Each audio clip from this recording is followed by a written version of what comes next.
Hey there, Mr. Redder here. Welcome back to another episode of r/Entitled People Stories. Today we have a very special episode for you, a compilation of some of the best entitled people stories we've read over the past year. So sit back, relax, and enjoy a few hours of the most entitled people you've ever heard of.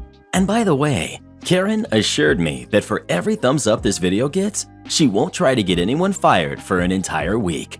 So please smash that like button and subscribe and turn on notifications for new stories from Reddit every single day. My wife refuses to let me turn the basement into a man cave. I, 26 male, just got married to my wife, who's 25, back in September. My wife and I have been saving and investing throughout high school and college, so we were able to close on a really nice house. The house is 2,800 square feet and comes with 5 bedrooms, 3.5 bathrooms, a finished basement, a back patio with a hot tub, and a kitchenette. We bought this house as we're hoping to raise a family in this house. So we have 2 living areas, the basement living area and the main floor living area. I figured my wife would want to take priority over the main floor, so I said that she could design the main floor living room the way she would like, as well as the master bedroom, but I wanted to design the basement living area the way that I want. My wife asked why she can't help with the basement, so I told her that I wanted to turn the space into a man cave, so whenever I invite friends over, we would have a place to hang out. My wife was angry when I mentioned what the space would be used for, and she said that she did not want the space to be turned into a man cave, and that we both had to agree on how the basement living area would be designed and what it would be used for. I was a little irritated after hearing this, and so I told my wife that I'm letting her design the living area and master bedroom 100% the way that she wants, and that I just wanted the basement living area to be completely the way I want. I also added that since we currently have no kids and are not expecting one at the moment, that she could use any of the bedrooms for something extra. After I said that, my wife started guilt-tripping me, saying that she was offended that I was excluding her, and how this is not just my house, but how it's our house. I haven't started anything yet in terms of designing the basement living area, but I really want a space in the house that's kind of my own and is designed the way that I want. I've tried explaining this to my wife, but she keeps saying that I'm being selfish, so I wanted to know if I really am being the jerk here. Edit. Many people have suggested that I take one of the empty bedrooms and use that as a man cave rather than the whole basement living area. I think this is actually a good idea, and I will bring this to my wife and see what she thinks. I will also ask what she was planning on using that basement living area for. Edit 2. So far, it looks like almost everyone agrees that I am the jerk. I can see why I was wrong here, and I was definitely excluding my wife. I plan on apologizing to my wife as well as asking her what she would like to do. Edit 3. Okay, so this post blew up overnight, so I will give everyone a quick update. I apologized to my wife for excluding her and getting ahead of myself. I also talked to my wife and asked what she wanted to do with the house.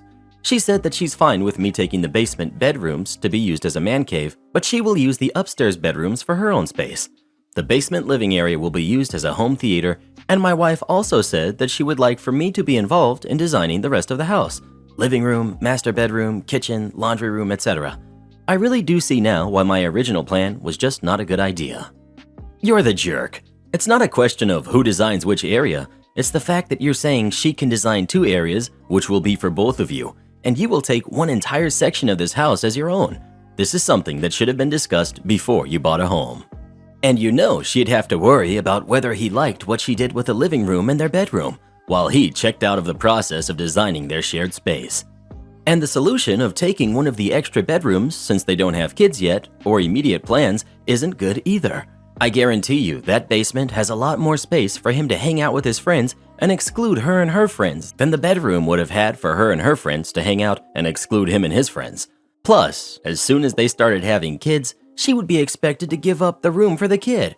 After all, at that point she's a mom. What does she need hobbies for? You're the jerk, OP, and while the whole thing sucks, this is what stuck out to me. Especially since she'd have to give it up if they had kids. He thinks he deserves a whole space to himself, and she gets to design the common areas? If nothing else, they should split the basement in half man cave, half she shed. Okay, truly the audacity of just assuming one gets a whole floor to themselves, not just for design, but to use. Because it's totally reasonable to want to be involved in house design, but taking the whole basement as a man cave is always crappy. Literally assuming any of a jointly purchased house is for your own exclusive design, ideas, or usage is pretty crappy. How hard is it to say, I was thinking this could be a games/media room for us to entertain in. I have some ideas about how I would like to set that up. The use of Mancave denotes he expects this will be his space.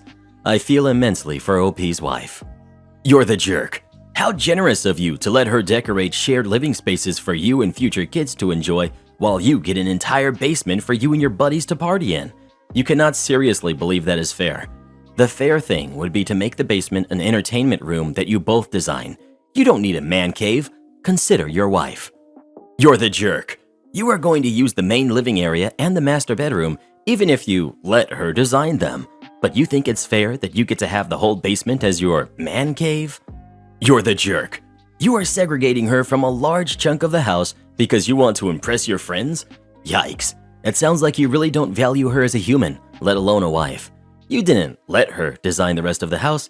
You just didn't put any of the work in because you didn't want to, right? Well, who do you think is the jerk? OP or his wife?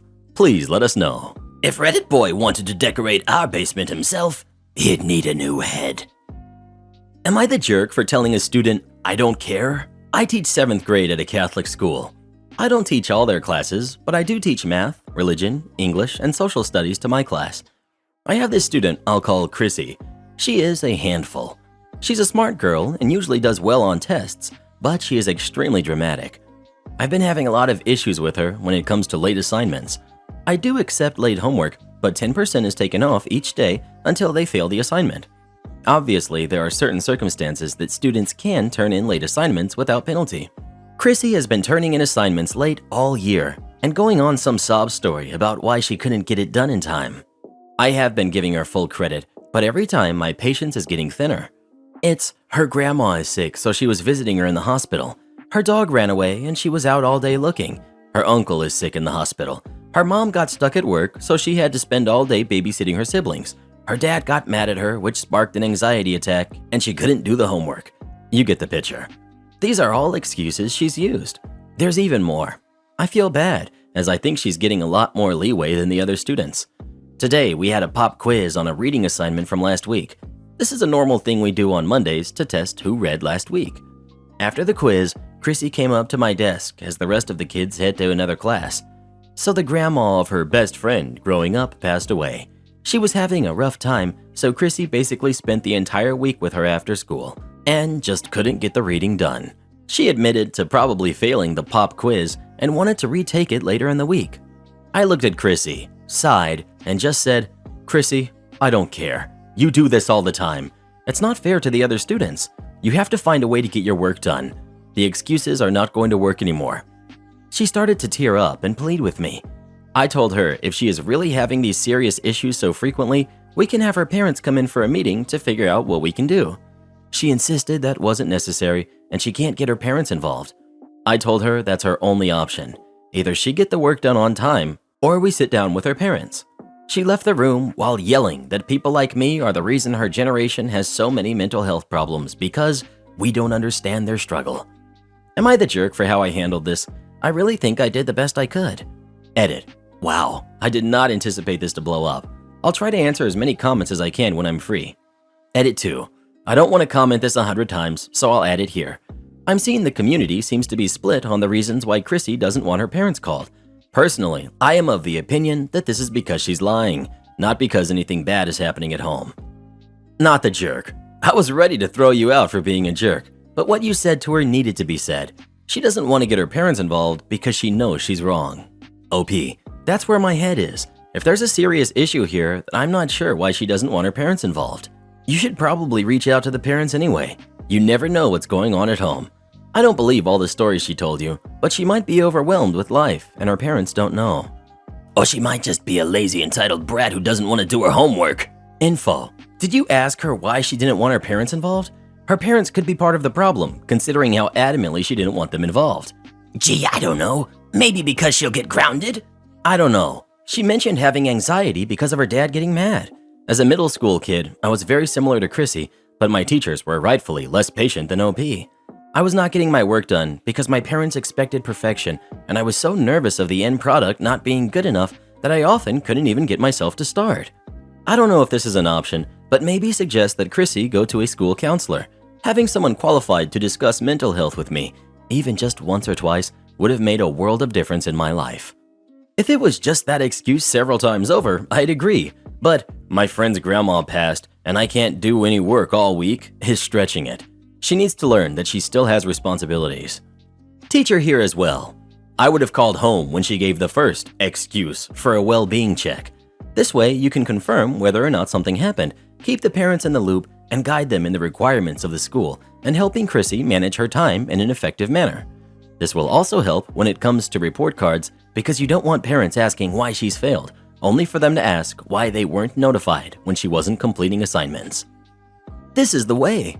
Either the kid is in a crisis or the child is full of excuses and nonsense. Calling the parents for a talk and a check-in is the first step to sorting out which one it is and how to move forward.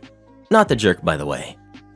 Or having an honest conversation with the student to say, I cannot keep accepting undocumented excuses. I care and I want you to be successful. How can we work toward that? Yeah, this is the step that's missing here. OP allowed the student to get away with this for months, setting the expectation that any excuse would fly. Then OP suddenly changed course and decided that they wouldn't accept this kind of excuse from the student anymore. The problem is that OP doesn't seem to have had that conversation with the kid before the policy change. I think in OP's head, they were getting more and more upset, but the kid had no idea anything was wrong. OP needed to be more proactive and talk to the student about what was happening instead of letting it fester like this. I completely agree, but going with you're the jerk on this one on the off chance that the kid is going through something else at home that she doesn't feel comfortable talking about at school. OP is also opening herself up to repercussions if the parents turn out to be enablers. Gotta cover yourself in this situation as well. Be proactive and don't let it get to this point. Well, what do you think? Is the teacher a jerk or not? Please let us know. She's not a jerk, but she did mess up by letting this kid get away with this crap so many times. Wife stole from her job and me. I tracked her down and got her arrested. My first marriage was to a woman with bipolar syndrome. When she was medicated, she was awesome, but she finally convinced herself she didn't have a problem and stopped taking her medication. I dealt with a lot over the years with her fake pregnancies, affairs, and lots of lies. She could never keep a job for more than a month or two. She would get a job, tell me how much she loved it for the first month or so, and then something would happen and they would fire her, and she would blame everybody but herself. While in between jobs, I would find some of my items going missing, movies, collectibles, etc. I thought it was her, but I had no real proof. Finally, she opened her own business doing house cleaning. She was a neat freak who was very obsessive and good at cleaning. Despite her condition, she was very charming and likable and soon had a large client base. I thought things were getting better. I was very proud of her.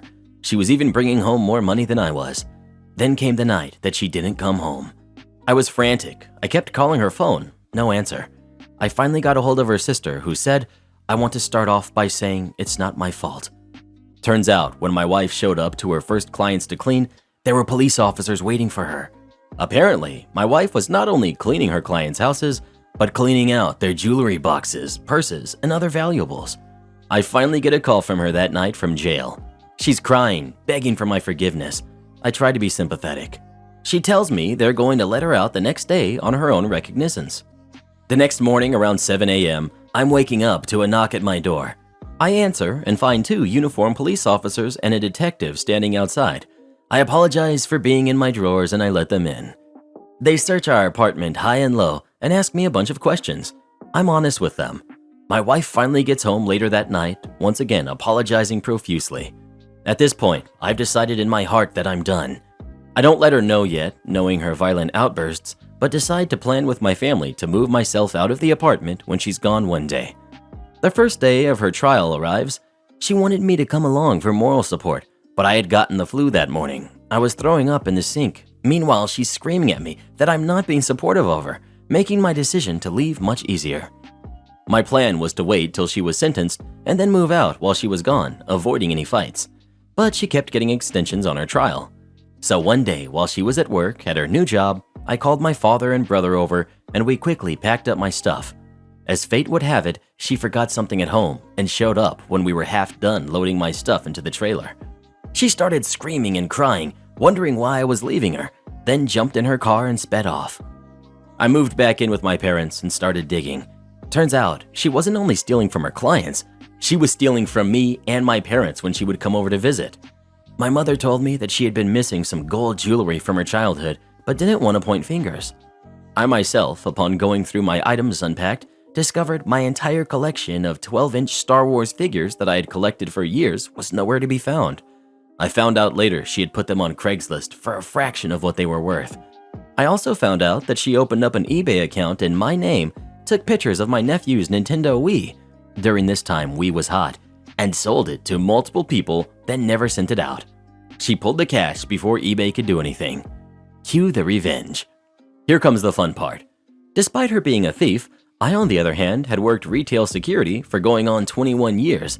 It's my business to catch thieves, hunt down scammers, so she picked the last person she should have messed with. Turns out, my ex-wife stopped showing up for her court dates and moved out of our apartment. She vanished. The courts couldn't find her, so I started digging, found out that she moved in with the ex-girlfriend of a friend of mine. So I opened a fake Facebook account under a random name. I friended her new roommate. She openly began talking about my ex as her roommate, confirming that she lives there. I told her that I had a bunch of Twilight promo merchandise, which they loved. I wanted to send them. She happily gave out her address. I called that county sheriff's department and informed them that I know where a fugitive with warrants was hiding out. They showed up and arrested her on Valentine's Day. She ended up spending the next several months in jail while going through her trial. She was convicted of 5 felony counts of theft and ended up being sentenced to 8 months in prison. I don't want to speak bad of her, but I feel really bad for the people she victimized. It turns out some of the jewelry she stole from some of her clients belonged to parents or grandparents, long-gone mementos that these people should have had of loved ones that she stole to make a quick buck. Oh, and I want my Star Wars toys back, you jerk. Sorry, I deleted all the files you told me to delete.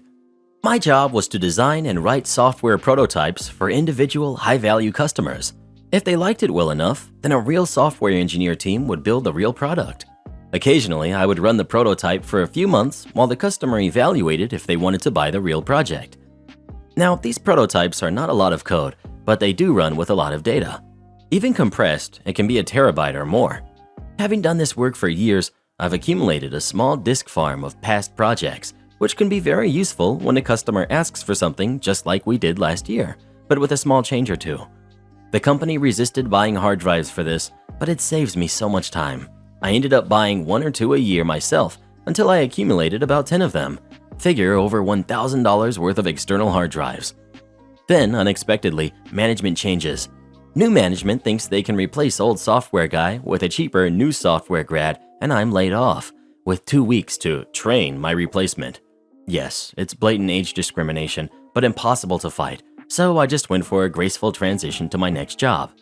Except, I have $1,000 of personal disk drives with old customer data on them.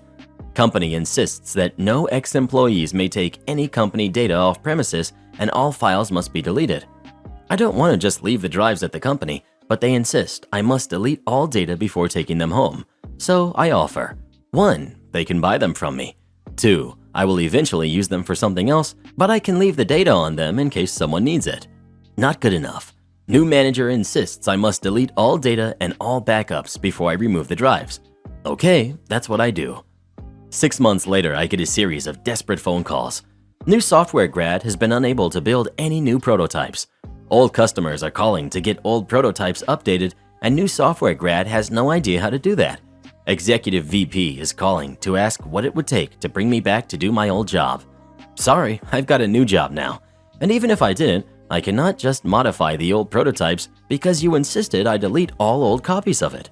If I did want to modify it, I'd first have to recreate it from scratch. The codes still exist in their source control, but the data is the heart of the prototype, and that old series of 6 months apart data we collected is gone for good, no matter what. Sorry, you did yourselves over exactly like I told you would happen. Hope whatever you saved by hiring a new grad to replace an actual experienced programmer was worth it. Don't want to sit inside even though a storm is coming? Okay. This happened to me a few years ago, and I just remembered it recently. I was working at a restaurant waiting tables in a very affluent area on the Jersey Shore. We had our fair share of entitled people who were under the impression that if you throw enough money around, you can do whatever you want and treat people however you want. And when your income depends on their tips, you kind of just have to deal with it. The restaurant had an outdoor dining and bar area that overlooked the ocean with an amazing view. During the summer, this was pretty much where everyone wanted to sit rather than our indoor dining area. And for anyone who works someplace with outdoor dining, you know the one monkey wrench that can ruin a very profitable dinner shift: the weather. No matter how accurate the forecast says it's going to be, you can never know for sure. For the most part, we never had an issue, because if it started to abruptly rain, there would usually be more than enough room inside for all the people who were sitting outside to move it. It's usually a cluster mess to keep track of which tables moved where, but we always handled it without any issue. Until that one day. We had a large party booked one day in our indoor area that took up more than half our tables, a 50th birthday I believe, so our indoor capacity was limited. And even on top of the party, there were customers who were weary about the weather, so they decided to sit inside also. And then more and more people started sitting outside. My manager did a quick assessment and realized that if it started raining, we would barely have enough room inside to accommodate everyone who was sitting outside. He told us we had to stop seating our outdoor area and to start recommending to the outdoor tables to move inside because of the impending weather to be on the safe side. Everyone's weather app was saying there was a downpour coming up to the coast. Everyone was okay with it, except I had a table of 9 people who seemed fairly middle-aged and very wealthy. Margaritas with on-top shelf tequila, gaudy-looking jewelry, etc. Each end of the table seemed to be in their own conversation, not paying attention to the other. Upon hearing about the incoming rain, I go to the woman whom I thought was in charge. She had the fakest tan of them all, and I tell her, let's call her Karen. Ma'am, I'm really sorry, but because of the weather coming in and our limited seating inside, I'm going to have to move you folks inside so you don't get caught in the rain. This Karen is so entrenched in her conversation, she doesn't even register that I, a lowly waiter, was talking to her. So I try again. Ma'am, I'm sorry for interrupting, but she cuts me off, exasperated. What? What are you saying? I begin again. Ma'am, I'm sorry. Because of the weather coming and our inside filling up, we need to move you inside. We have a table ready for you. I can move all your drinks and everything for you. She snaps back with, the only reason we came here was to sit outside. We'll deal with the weather. I realize she doesn't grasp what I'm saying, so I try again. Ma'am, just in case and then she goes from 0 to 100 and yells, we'll deal with it. She yelled so loudly that the people on the other half of her table heard. They didn't hear our prior exchange, but only heard her outburst and went back to their conversation, assuming this must be normal behavior for her. She wants to deal with it on her own? You got it. So I begin to take their order. Filet mignon, a few lobster tails, expensive crap. I put the order in and I look back and all the other tables have moved inside because they all were rational human beings, and my table of 9 entitled jerks were the only ones left out there. I heard the leathery-looking Karen say to the rest of the table, wow, we have the entire patio to ourselves. What luxury. And after a while, I looked inside and saw that the table I had held for them was taken by another party that had just walked in, the last available table. And just as the last person took their seat, I felt the best feeling I possibly could have felt in that moment. A glorious raindrop tapped on the top of my head. Oh, sweet glory. Within seconds, it went from beautiful blue skies to torrential downpour. Everyone at the table grabbed their drinks, a little watered down at this point, and ran inside. After they shook themselves dry, they looked around and realized there was nowhere for them to sit. Most of them looked dumbfounded, like a lost kid in a supermarket. Karen makes a beeline to me and screams, we need a table. I reply, I'm sorry, ma'am. We're fully seated and on a wait list for our indoor seating. Maybe one table on the waiting list, but a list is a list. Well, what are we supposed to do now? She hawked back at me, which led to me so eloquently saying, ma'am, as you said you would, you deal with it. I air quoted the deal with it to really emphasize that that was her response, and as I said that, everyone else at the table realized that was our interaction earlier and Karen had dug their graves. I felt bad for the most of them because if they had all known the circumstances, they probably would have convinced Karen to move in. But after she raised her voice and lost it at me, all bets were off. And as serendipity would have it, at that moment their food came out and we handed it to them. There they were, 9 people in damp clothes, holding a Cosmo in one hand and a filet mignon in another with nowhere to sit to eat. The rest of her party convinced her just to get some boxes for their food and pay their check and leave.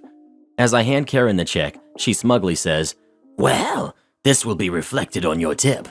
To which I replied, ma'am, we implement a 20% tip on parties of 8 or more. It's our policy, and it's clearly stated in our menu. She paid and then left with our boxed up food, leaving behind their half-full drinks.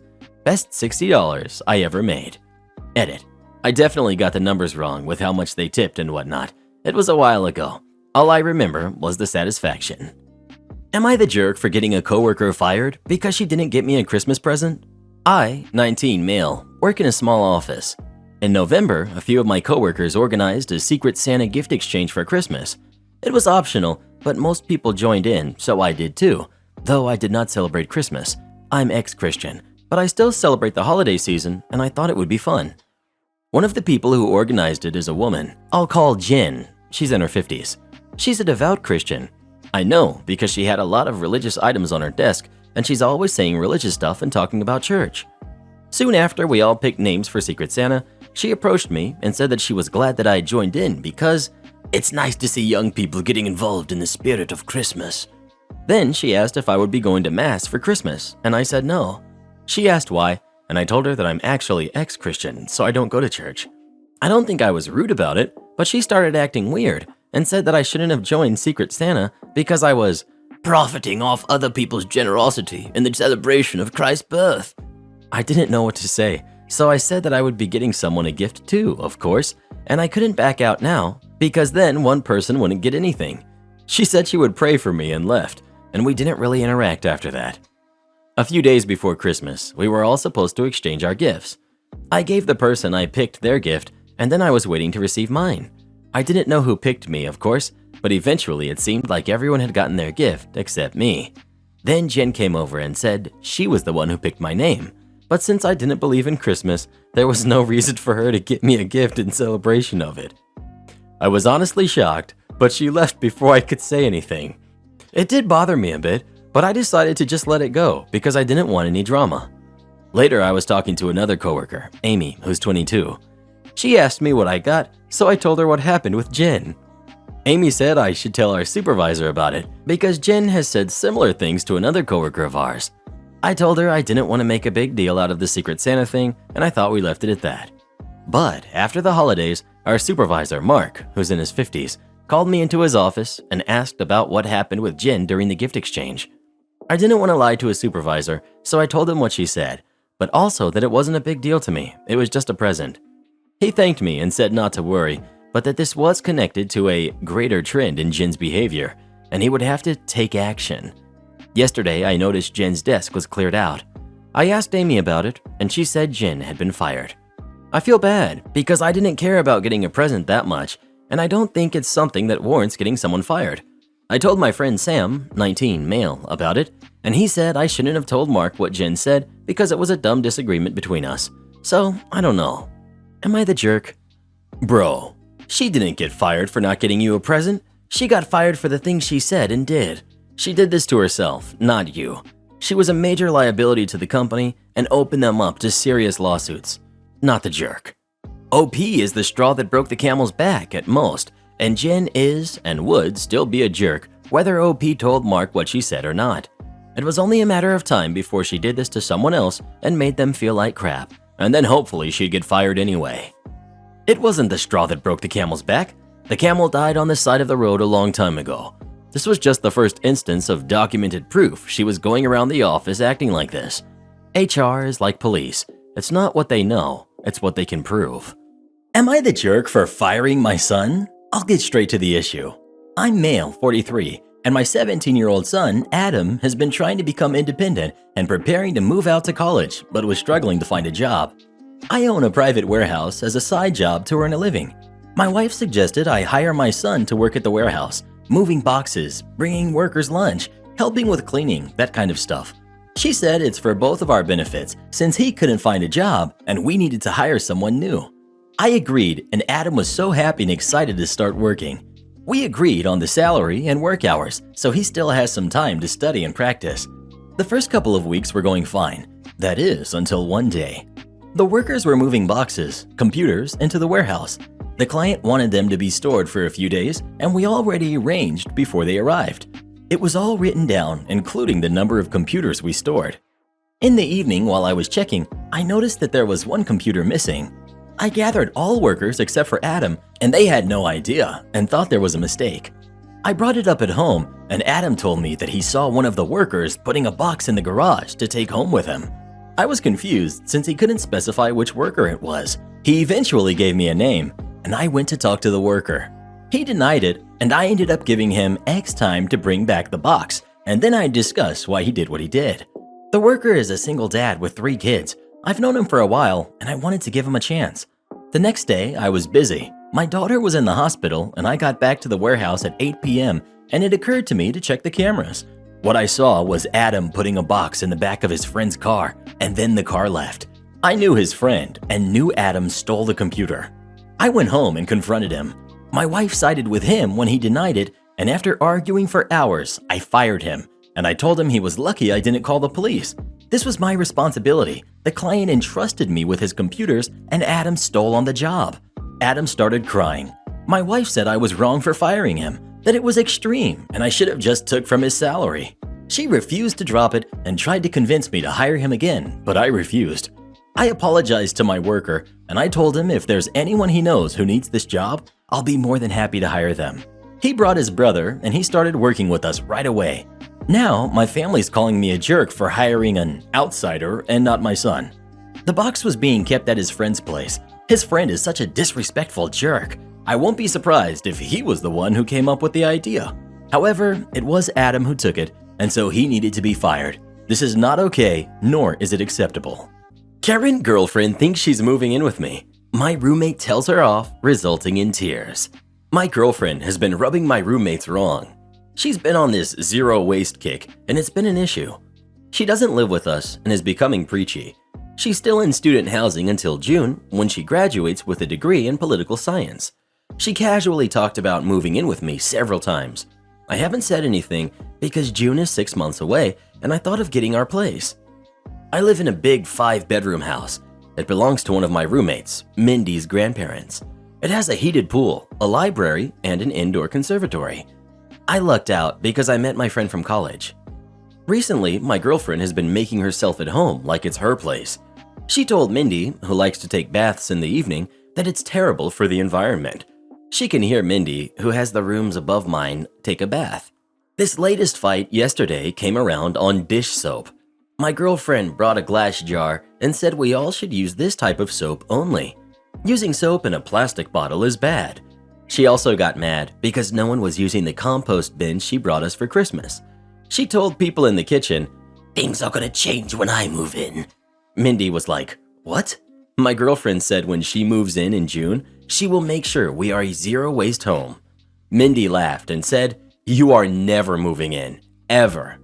My girlfriend starts, "Well, my boyfriend lives here, so I will be here." Mindy points out that her grandparents left her in charge of the home and she will decide who lives here or not. She tells my girlfriend that she overstays her welcome 99% of the time and she only puts up with it because I'm a good tenant. She will not put up with her living here. My girlfriend yelled at me and said, "I thought you settled this. I want to live here." I told her I thought we could get a studio and move in together, just us.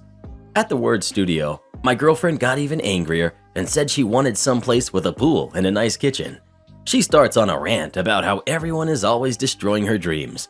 It ends with her crying and going back to her dorm room. Mindy calls my girlfriend a gold digger and says that I need to wise up. Mindy says I should not have let her think she could have moved in here. It wasn't going to happen. Your girlfriend is pressed over dish soap but insists on a home with a pool?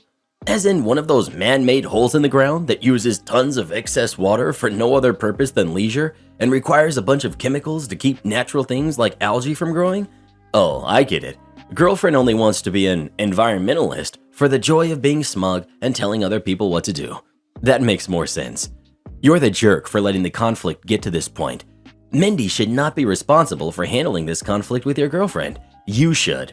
Mindy's grandparents own the house and have appointed her a property manager of sorts, so she doesn't have to let anyone live there that she doesn't like. Clearly, she doesn't like your girlfriend. Girlfriend is going to have to accept this, and if she puts up a fight, then you are the one who needs to deal with it, not Mindy or anyone else who lives there. Your girlfriend sounds annoying as heck and definitely hypocritical. Why doesn't she buy a house herself and make that a zero-waste house with a pool and a hot tub? Also, you're the jerk for putting Mindy in that position and not settling this issue earlier. She's going to kick you out if this continues. Nobody wants to be preached to in their own home when someone takes advantage of the amenities and doesn't even pay rent. Everyone sucks here except Mindy. Your girlfriend absolutely sucks. She's making other people uncomfortable in their home. I would like to be a zero waste too. Well, less waste at least. But when you live with other people, you have to persuade, not enforce. You also suck too though. You could see your girlfriend was making your roommates uncomfortable and you just let it happen. You didn't communicate to your girlfriend your expectations for post-graduation, even though she was making her expectations clear to you. It would seem you were hoping to avoid difficult conversations, but part of being an adult is learning to suck it up and have them. You're the jerk. Your girlfriend also seems very pushy and unkind, but you knew that she had a notion of moving into your fancy place and also that it wouldn't happen. She shouldn't have made assumptions, but it wasn't an especially unreasonable assumption, and you had many opportunities to correct her. When you failed to counter her narrative of your future, you confirmed her assumptions. Sounds like you wanted to let Mindy be the bad guy. Shame on you. Well, who do you think is the jerk? OP or his girlfriend? Please let us know. Isn't it amazing what people put up with to be with someone who they think is hot? Let me go? Fine, you'll lose millions. This was around 10 years ago. I've always been very technical-minded and was able to read blueprints, construct complex devices, weld, among other things. I took a high-paying job with a company that made several things for railroads. The job entailed most of my skills I mentioned above. It was a very small department. In fact, there were only 2 to 3 of us, but we got along great and challenged each other, which led to higher production. Sadly, the one other guy in my department left for a better job, which left me by myself. My supervisor was great as well, liked to joke around with me, left me alone to focus on my work, and had my back when I needed him. We actually assembled signal enclosures and mast and ladder houses for railroads. Fast forward to 3 years later, and the owners buy a much bigger location and move the whole company. As you might expect, several departments get shuffled.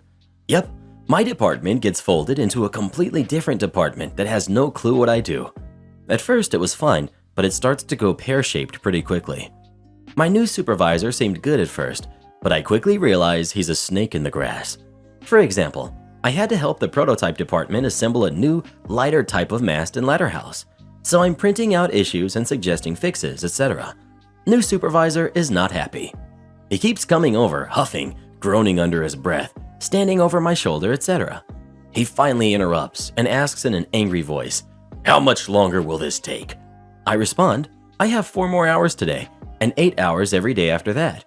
He looks puzzled, so I explain, "This is my department, this is where I work, these are my responsibilities. So if it takes 2 months, that's how long it takes." Almost as if to get the last word in, he says, "You work where and when I tell you," and storms off. Next day, I'm called into the office, and they force me to sign a letter that states, I now work in my new supervisor's department. Fine by me.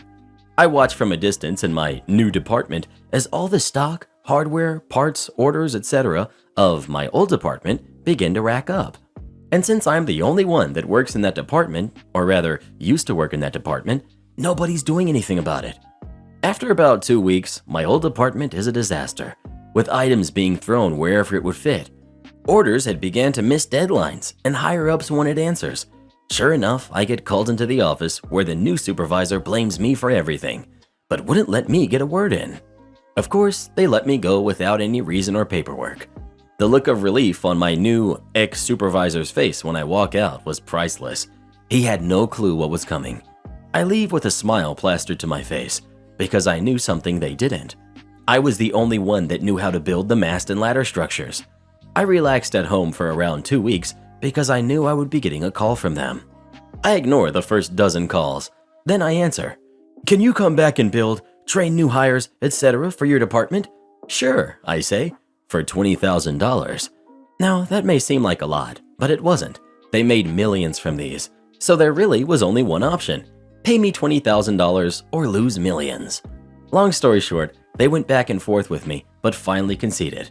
I received $20,000 for 2 days' work, and they were helpless.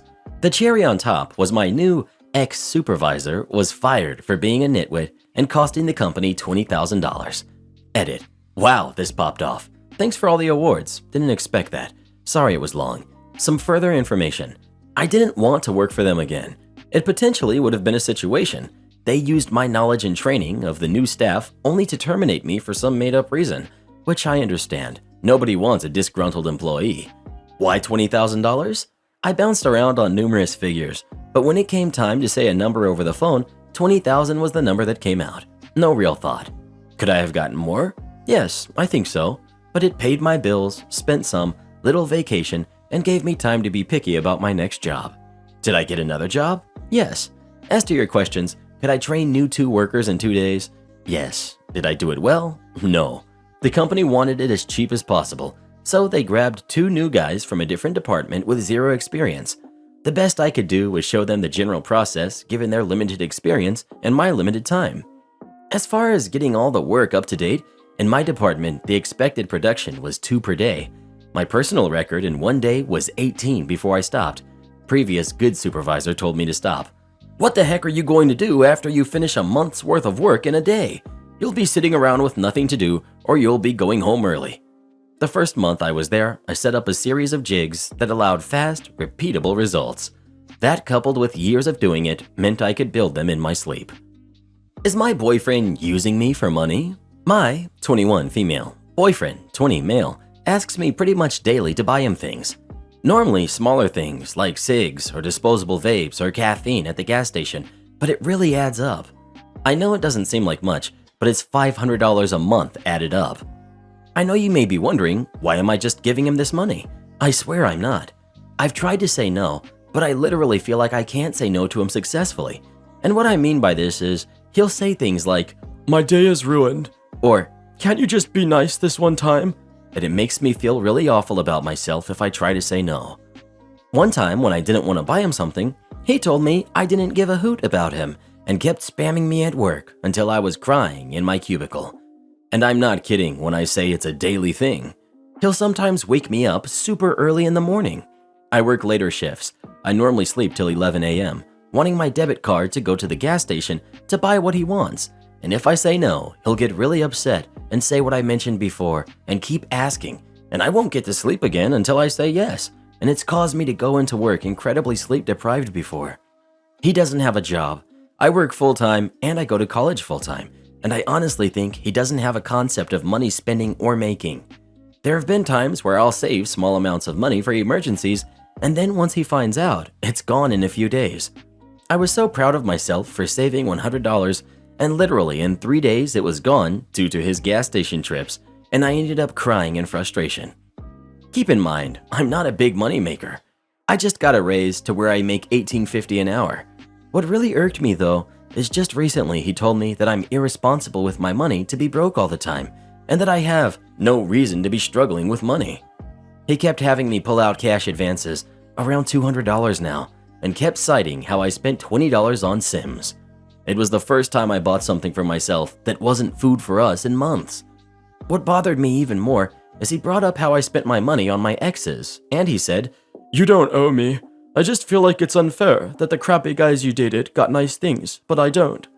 I had felt like I've actually spent more on him than the past 2 relationships I've been in. So I went through my credit card statements and my bank statements, and I found out that since August alone, I've spent almost $5,000 on him and put all the transactions into an Excel document. I want to show him it to prove that I've spent a lot more than he thought. He said that I've maybe spent $450, but I feel like I would be the jerk because of spending all that time just to prove him wrong seems really crappy of me, and as he said before, it's not like he's threatening me and demanding money. So I kinda want to keep quiet, but he won't stop, and I can't handle the stress anymore. Hun, he thinks he's entitled to your money and uses it on frivolous, non-necessary things. And then when you try to say no, he gaslights you and makes you feel so terrible you give in to his demands. He doesn't care about you, he cares about what you provide. Seriously, this is beyond just not being good with money. This is him manipulating you into getting what he wants, and no spreadsheet will change that. It's honestly better if you leave him. Not the jerk. Not the jerk. Your boyfriend is gaslighting the crap out of you and using you for money. He has some nerve to claim that you're the one who's bad with money when it sounds like almost all of your income is going towards him. My ultimate suggestion would actually be to genuinely consider leaving him, as hard as it is to hear. You deserve to be treated so much better, and right now he is showing you no respect or dignity. For him to cause you to cry at work because of how much he's pressuring you to give him money is so dangerous for your mental and physical health. If you really want to work things out with him, which you have every right to want to, I would suggest that you absolutely show him your Excel sheet stating how much money you've spent on him. And better yet, figure out how much money you've spent on yourself, subscriptions, gas, etc., and then compare it to what you've spent on him so that he can actually visualize what he's doing to you. I hope that you're able to find your own voice and stand up for yourself. You're not a doormat for your boyfriend and his needs. And if you absolutely do end up staying with him, cut him off completely and do not ever give him money. He needs to get his own job. He has no excuse whatsoever for not getting a job. If he needs gas money, then he can earn his own gas money and not gaslight and bully his girlfriend into being a sugar mommy instead of a girlfriend. If you stay with him and don't change anything or set some extreme boundaries with him, he will probably send you hurtling towards being broke and likely in debt. Well, who do you think is the jerk? OP or her boyfriend? Please let us know. Where you ladies of Reddit find these boyfriends of yours, I will never know. Am I the jerk for uninviting my cousins from my wedding, for feeding info to my mom? I, 28, male, am an only child. When I was 12, my parents divorced when my dad found out my mom cheated on him. This was devastating to my dad. My parents were best friends and started dating when they were 17. I played sports and my dad was my coach, so I had a much closer relationship to him than my mom. I was supposed to spend 1 week at my mom's, then the next week at my dad's, but I would usually just lock myself in my room at my mom's. Usually my dad would drop me off and I would get on my bike and ride the couple miles back to his house. My mom would ask me things and I would literally pretend like she didn't exist. It got so bad that lawyers got involved, thinking my dad was turning me against my mom. My dad encouraged me to spend time with my mom, but I couldn't. My mom tried putting us in therapy, but I would just sit there till the time was up, not saying a word to her. Eventually, my mom broke down and let me just live with my dad. I haven't spoken a word to my mom in 15 years. She would show up to my games alone. Sometimes I would ask my dad to tell her to leave. Sometimes I didn't even notice she was there. She would try talking to me after, and I would walk right past her. I cut her whole family off, besides a few of my cousins that were around my age. She showed up to my high school graduation, and I asked a couple teachers to remove her, and they did. She never dated anyone else to my knowledge, and was still attempting to reconcile with my dad a few years before he passed, calling it the biggest mistake of her life and begging my dad to forgive her. When my dad passed a couple years ago, she tried to show up to the funeral and I met her outside to ask her to leave. My fiancée, Rachel, was with me when I did this, and my mom cried upon hearing we were engaged. Rachel introduced herself as my fiancée, saying she couldn't believe I hated her still this many years later. So last week I received a letter from my mom with a large check inside. In the letter, she said she couldn't live knowing that she wouldn't be invited to her only kid's wedding, that her whole family is hurt that I cut them off, and that she had been keeping tabs on me all these years through my cousin's updates out of respect for me, but couldn't handle not being at the wedding. I ripped the check up and sent it back to the return address. She shouldn't have even known my address, as I keep her blocked on all social media. I called up my cousins who admitted that since I was 14, they've been providing my mom with updates on me. Prom pics, college updates, engagement photos, and they sent her my address. I was so mad that I told them they wouldn't be invited to the wedding anymore because I don't want my mom getting access to it. Rachel is saying I'm going too far now, and uninviting my cousins along with freezing out my mom's whole family because of her actions is a jerk move. Am I the jerk? Edit. The cheating was with a teammate's dad. This was highly embarrassing for me and caused me to have to move towns. Caused me to lose friends.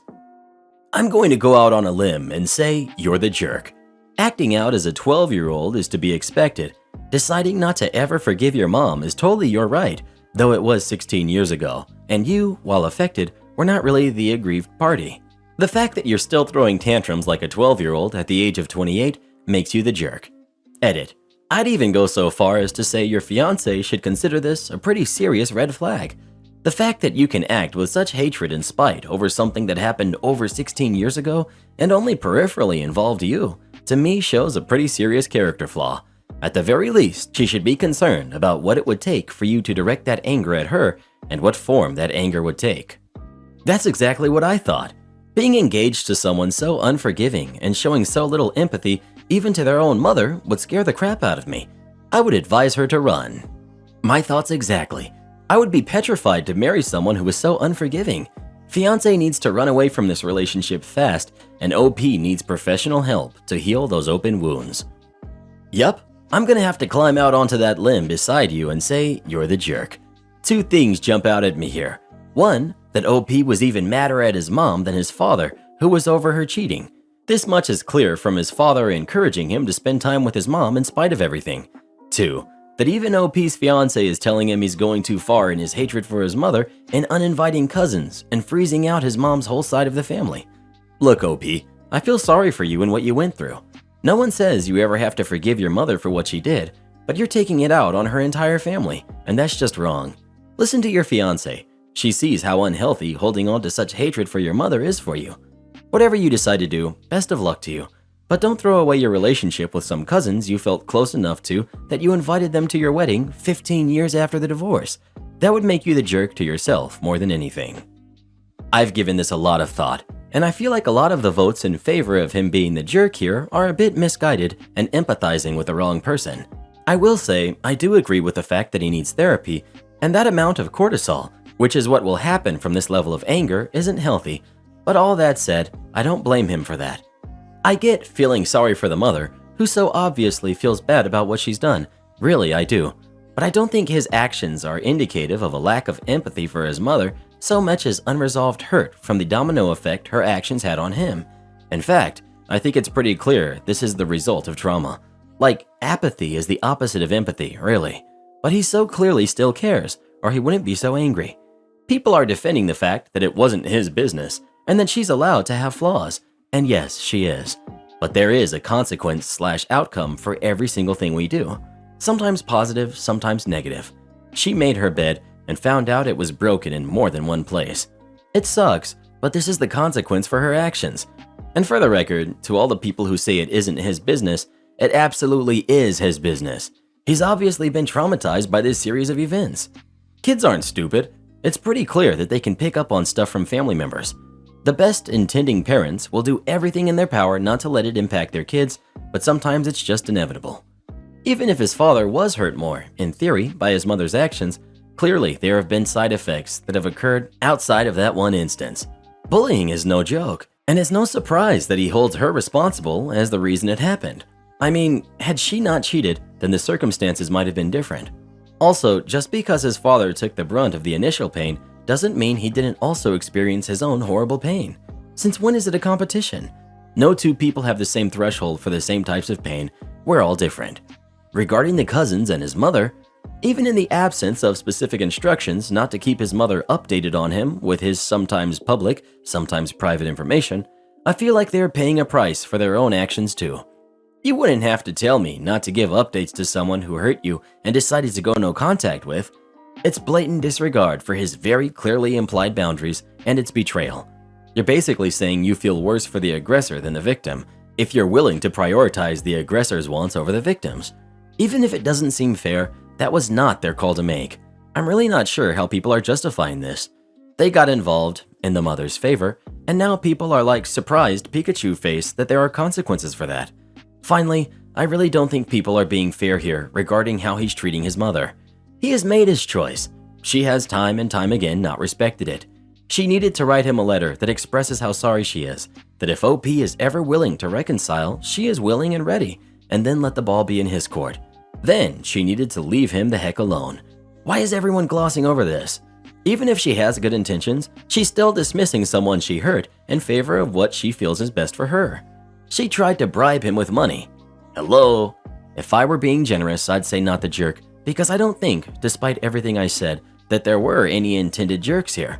But truthfully, I don't think it's much of a stretch to say that blatantly disregarding OP's wants in favor of the mother is a bit of a jerk thing to do by his cousins, and a jerk move by his mother to not respect his choice, no matter how sorry she is. Ultimately, what would make OP the jerk is if he was the instigator. But he isn't. He is reactionary. Well, what do you think? Is OP the jerk or not? Please let us know. I think he just doesn't want to have any contact with his mother and doesn't want his cousins sharing all his information with her. If they could just respect his boundaries, everything would be fine. Am I the jerk for selling my ex-fiance's family heirloom when he wouldn't pay me back for our canceled wedding? I, 27 female, was supposed to get married to my ex-fiance, Mason, 29 male, on the 20th of this month. But last week, a mutual friend caught him cheating with his ex, Kim, so I called it off. Because it's so close to our wedding date, I had already booked everything like the venue, catering, and everything else. I barely managed to get any money back as it's mostly non-refundable, so in total, I've lost $20,000. Last year, I took out a loan to cover the cost of the wedding. The longer I take to repay it, the more interest it gets. When we first got engaged, Mason agreed to sharing our finances together, meaning had we got married, I would have been able to pay it off. This was supposed to be in our prenup, but because we didn't get married, it meant he no longer had to share finances. I asked him if he was still willing to help and told him that I will go into debt if he doesn't, as I can't repay it alone. He told me, "It isn't my problem you took out a loan you can't pay back," and stopped responding after that. When we got engaged, Mason proposed to me with a family heirloom ring belonging to his great-grandmother that was worth $25,000. When we canceled the wedding, he told me he wanted the ring back, but we never got around to arranging a time he could pick it up. Because I don't want to go into debt, I told him that if he didn't agree to help pay it off, I wanted a lawyer involved, that I would sell the ring. He didn't reply and ignored the messages. However, after talking to a mutual friend, Jake, I found out he had actually read the messages and told everyone he didn't care because I wouldn't do it. I asked Jake to tell Mason that if I don't get a message from him in the next 24 hours, that I would sell the ring. Jake told me he again said he didn't care and didn't think I would do it. So the next day, I sold the ring to an online website and messaged Mason to tell him it had been done and told him he shouldn't have underestimated me. He started losing it on me, saying I didn't scare him and that he would be around for the ring later. True to his word, he came to my house demanding the ring, and I told him I sold it already and showed him the proof. He blew up at me, saying I was a petty jerk and that I shouldn't have sold it because it wasn't just a ring, it was an heirloom that meant a lot to his family. A lot of my family members think I overreacted and shouldn't have gone to extreme measures, as it will be hard for him to get the ring back, even if he can at all. Am I the jerk for selling his great-grandmother's ring? Not the jerk. You. Pay me back or I'll sell the ring. Mason. No. You sells the ring. Mason, shocked Pikachu face. You gave him all the warnings in the world. Can't be the jerk given that. Yeah. On top of that, he's an ex because he got caught cheating? Not the jerk. The cheating alone should be good enough basis for Mason to pay OB back. Her loans essentially went to waste because he can't be loyal to her. She only did what she needed to. Does this dude have a brain? The stupidest thing you can do to a family heirloom is give it to someone you know you will cheat on. If it's so meaningful and invaluable, try giving it to someone who gives a darn about it. And then to ignore her because she wouldn't dare sell it? Who does this dude think he is? OP, not the jerk. You let him off easy. I'd use the remaining money to buy a cheaper copy of the ring, take a beautiful photo of it, then tell Mason you decided to keep the ring because he wouldn't pay and the heirloom has special debt-paying powers. Gotta get something out of that crappy engagement. Also, never take out a loan for weddings. OP, if you can't afford a wedding without taking out loans, just do it in a courthouse. You can never know if your fiancé turns out to be a Mason. I believe that engagement rings and heirlooms should be returned after a breakup. That being said, he cheated a month before the wedding, blocked your messages, refused to help pay, and mocked you. As Reddit loves to say, he messed around and found out. Not the jerk. Well, who do you think is the jerk? OP or her boyfriend? Please let us know. I don't blame her one bit for selling that ring. If Mason hadn't been such a dirtbag, none of this would have happened. Am I the jerk for demanding my husband replace all the books he threw away? I, female 31, am a reader. Used to read a lot in my teenage years as an escape method from many of my problems, and recently got back into reading. I read classic books since this category is my favorite. I spend time and effort visiting libraries and online shops to collect books. Thing is, my husband, male 33, hates when I read. We've just returned from honeymoon 2 months ago, and he's been complaining about books taking our special time away, specifically at night, but I like to think that I'm balancing with my reading time. He has started calling me grandma, or say I remind him of an old lady neighbor to get me to quit reading, but it didn't budge me. A week ago, I found out that he's given my book collection away, and I was devastated after he defended himself, saying he did this for my own good and for the sake of our marriage, since I seemed to forget my priorities. I flipped out, yelled at him that those books were hard to get, and demanded he pay me and replace them right then and there. But he said that I really should invest my time in an outdoor hobby we could both do, but I was having none of it and demanded he replace the books. I gave him a list of every name of every book, and when he saw it, he laughed and asked if I was really still thinking about those books and suggested I move on. But I yelled at him, telling him he has a week to replace them, and that was it. He's trying to get me to let it go, and had others say it was childish of me to start a fight over some books while the library is open, but they got no comment from me. Am I the jerk for expecting him to replace the books? Edit. Yes, my husband knew about my love for reading, but like I said, it's been a long time since I've read a book. I've read stuff online here and there, and so this is recent. I confess that my husband did express that he felt neglected and ignored by me when I'm reading, but I didn't think his concerns were legit. What do I plan on doing if he keeps stalling and didn't replace the books in a week? I've already told him what I'd do. Now I've given him extra days, which upsets him even more. And finally, am I married to Gaston? No comment on that. Not the jerk. Time to get an annulment or divorce. He seems very controlling, and it will only get worse. Not the jerk. To be honest, I would divorce right away if my partner did something like this. Just throwing away something your partner enjoys and that is actually a healthy hobby is just plain toxic. Not the jerk. This was a power move, trying to assert control and completely jumping over boundaries. It's worrying that he did this just 2 to 3 months after you got married. Even if this was the only red flag, and outside of this he's a wonderful human being, it's not tolerable, and he shouldn't be allowed to think that it's no big deal. Do not back down, and he needs to understand why what he did is unacceptable. He's the one who started a fight over books, and also the one who escalated it. You standing up for yourself isn't starting a fight. He may need some sort of counseling. I do not recommend couples counseling just yet, mostly because we don't know if there are more red flags, and there are certain relationships which do not benefit from couples counseling. Well, who do you think is the jerk? OP or her husband? Please let us know. There's 2 types of people in this world. Those who love to read books and those who love to play video games. I can't wait for the new Gran Turismo. I kicked out my sister and her newborn baby after she tried to take my son's room. My sister, 27 female, is not going through a good time right now. She had my niece, Mia, just 5 weeks ago, and then she found out her boyfriend had been cheating on her the whole time and even knocked up the other chick. She left their place with Mia, and she asked me if they could stay with us for a few days. My, 25 male, place is pretty small, so only place I could offer her is the living room. I have twin boys who are 6, and they share their room. My sister wanted their room, but I told her that's their space. I offered mine, but she thought it would be better to have theirs because it's a lot bigger, and she needs somewhere to put the baby's things, like the bassinet, changing table, and all that stuff. First week, we kept arguing about that. Then, when I got home yesterday, my son Noah was crying because he said his auntie took all their stuff from the room. Their toy chest and some furniture were moved into the hallway. She was trying to fit them into my room. I got so mad, I made her put everything back. I really wanted to help my sister with her dealing with so much already, but making one of my kids cry and trying to take their room was enough for me. She was told to leave. Issue is, she has nowhere to stay with a newborn baby.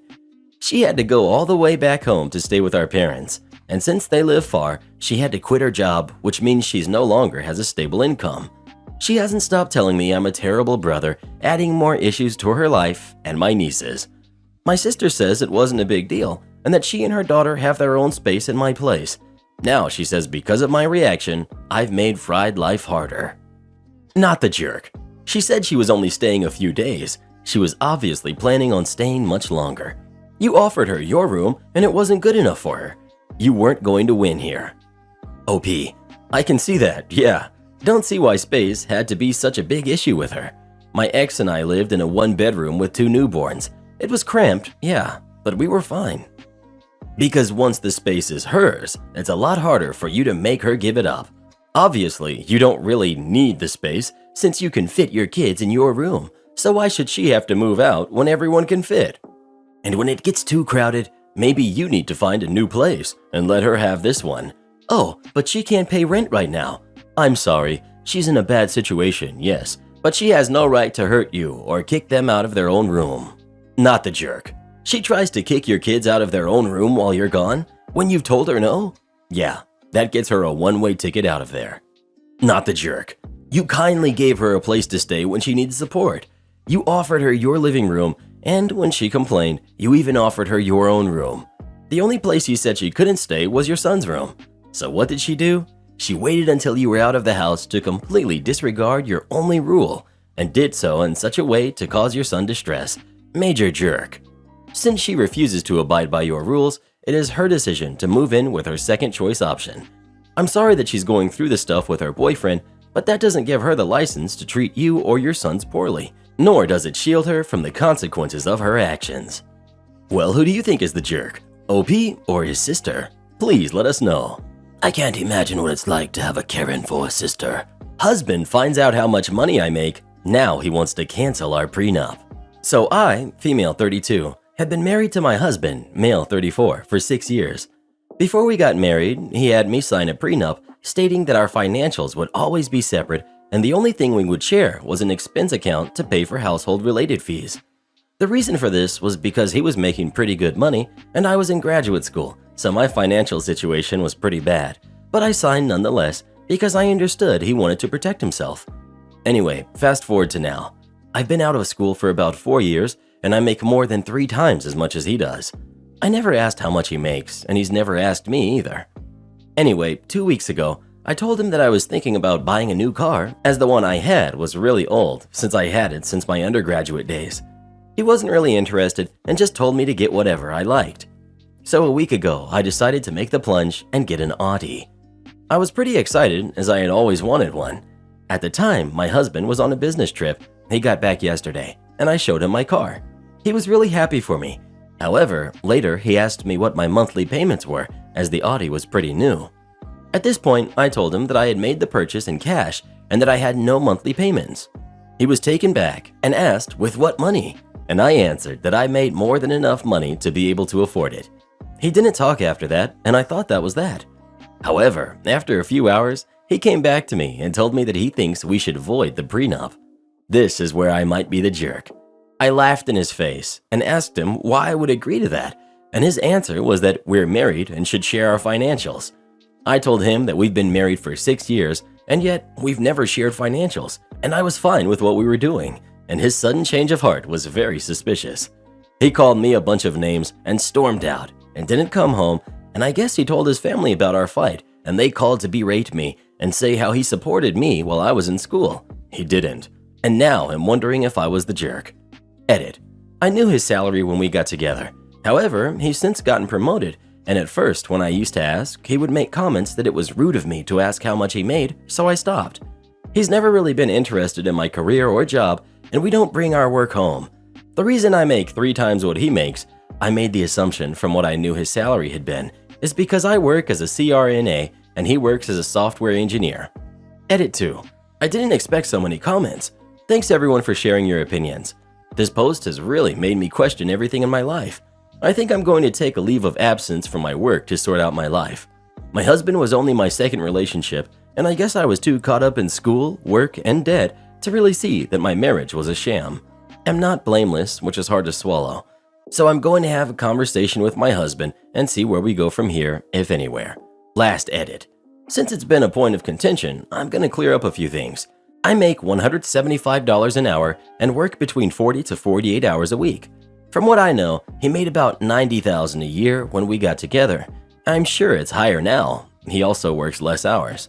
We live in a state that is not expensive, so my monthly contribution is about $1,000 to $1,200 a month. He had some property in Nebraska, so he wanted to protect that, and I had debt from school. He did too, but mine was bigger. Not the jerk. Not gonna lie, you two don't sound like partners. You sound like you're against each other in life. Take this change of heart as the red flag that it is and consider how you want to proceed. My wife and I have always been open about our earnings because it's part of our household finances. He can't demand separate finances and suddenly demand they be combined when he realizes she has more. Not the jerk. I can definitely understand relationships where couples want to keep their finances separate, even if that's not how I do it. What mystifies me, though, is couples who apparently have not the slightest idea what one another's financial situation actually looks like. How do you run a household that way? Surely, knowing what your partner makes is pretty baseline information for making a life together work, or at least just something that a married couple of 6 years would discuss with each other at some point. So he wanted the prenup initially to protect his money because you didn't have much, and now you have more money. He wants to void the prenup so he can have more of your money? No wonder you laughed in his face. Not the jerk. Not the jerk. He got what he wanted. You deserve the same protection. He was fine for 6 years, but suddenly when he finds out you have more money, he wants to break the prenup? Sounds like the consequences of his own actions. Not the jerk. I told my brother and sister-in-law that their pregnancy announcement was trashy. My family has a 21-plus gift exchange, volunteer only. If you sign up, you have to spend $20 on each person. We have a Google Doc with a list of things people would like, their sizes, and favorite snacks. You follow the list, you spend $20 per person, and we have the exchange after the kids go to sleep. My sister-in-law, Kelsey, 34 female, and my brother, Kyle, 30 male, both signed up to be on the list. They asked to go last because they had something special they wanted everyone to open together. Everyone else followed the list and got people something they would like. Kelsey and Kyle spent $5 per person. It was a sonogram picture in a cheap dollar store frame, a note saying $35 has been donated to the baby in your name, and a 2XL shirt with puffy paint that said Baby Bella 2022. We all said congrats about the baby and talked about it for a bit. My dad then said, "Do you want to finish the exchange? This is great news, but we have to be heading home, so if you want to get the rest of the presents." Kelsey said, "That is the gift." Kyle got up to use the bathroom, and my dad followed after him. They had an argument in the hallway, and Kyle stormed out. Kelsey followed him. My dad was like, "Everyone can take their gifts back for Kyle and Kelsey, because this is BS, and they knew exactly what they were doing." A few people did take their gifts back and left, but the rest of us sort of sat there until it calmed down and then went home. Kyle ended up showing up at my house 2 days later with a real present and apologized. He said it in a very angry tone. "Kelsey has been crying about it for days now, so thank Dad for ruining the surprise." He then asked if I liked the gift, and I said no. He asked why not. I said, "Well, everyone else got you a real present with thought put into it. You didn't even get me a shirt that fits, that was printed professionally, and then spent the majority of the money on yourself. It felt cheap and ruined the spirit of the exchange." He called me a jerk and left. Am I the jerk? Not the jerk. How is it considered appropriate to gift oneself the money that was supposed to be spent on a gift for others? Dad was correct in that it was a BS move by Kyle and Kelsey, but think he went about it in the wrong way. OP. My dad had a few beers before the whole conversation went down, so that might have been why it ended up being an argument. Kelsey was sober, but Kyle had a few beers as well. They tend to butt heads anyways. Your dad is kind of awesome. I would want to do that, but would have kept my mouth shut and just stopped doing gifts with them moving forward. You are 100% not the jerk, as you didn't give him the truth until he pressed. Your dad is the dad I wish all dads would be. He didn't let his kid get away with cheating the system. He used his voice as a parent to hold his kid accountable. That audacity. Not the jerk. Who the heck thinks it's socially acceptable to spend money on themselves and pretend it's a gift for someone else? And 2X sweatshirts for everyone? That just smacks of, the dollar store had these on clearance, so even less money to spend on someone else. OP. Everything they bought was from the dollar store. I was in there the other day, and the same shirts were there. No one in my family wears a 2XL minus one person, and the shirt was too small for that person. They didn't even bother to remember the sizes of people or just order professional Baby Bella shirts. Yeah, that's beyond tacky. I mean, who wants to wear an extended family member's poorly done pregnancy announcement shirt out of the house, especially when they don't even fit? It's bad enough they took that tacky route to begin with, but to have the audacity to use it as part of a gift exchange they volunteered to be part of and knew the rules for? Miss Manners would rip them a new one. OP. When my sister announced her pregnancy, she did get t-shirts from my parents that said Nana and Pop Pop, but they were professionally done and not part of any gift exchange. We just aren't really baby people in my family. We love the kids, but no one is in awe of pregnancy, and it's just a normal part of life. So Kelsey is probably not going to be happy with us. My husband demands I delete my son's first birthday pictures because he wasn't in them. I'm female, 26, and my husband, Tom, male, 33, has been admitted to the hospital for some health issues, and unfortunately, he couldn't be there for our son's first birthday that my family and I celebrated days ago. I was visiting Tom and started showing him pictures I took at our son's birthday party, and he looked understandably sad, but then, and out of the blue, asked me to delete them because it hurt not being there, and those pictures, if kept, will always be a reminder that he missed his son's first birthday. I asked him if he was kidding and told him it was illogical and selfish of him to ask me to delete the pictures and hide all the evidence of the party just because he wasn't part of it. Besides, I plan on keeping those as memories for our son, so he should think about what is best for our son.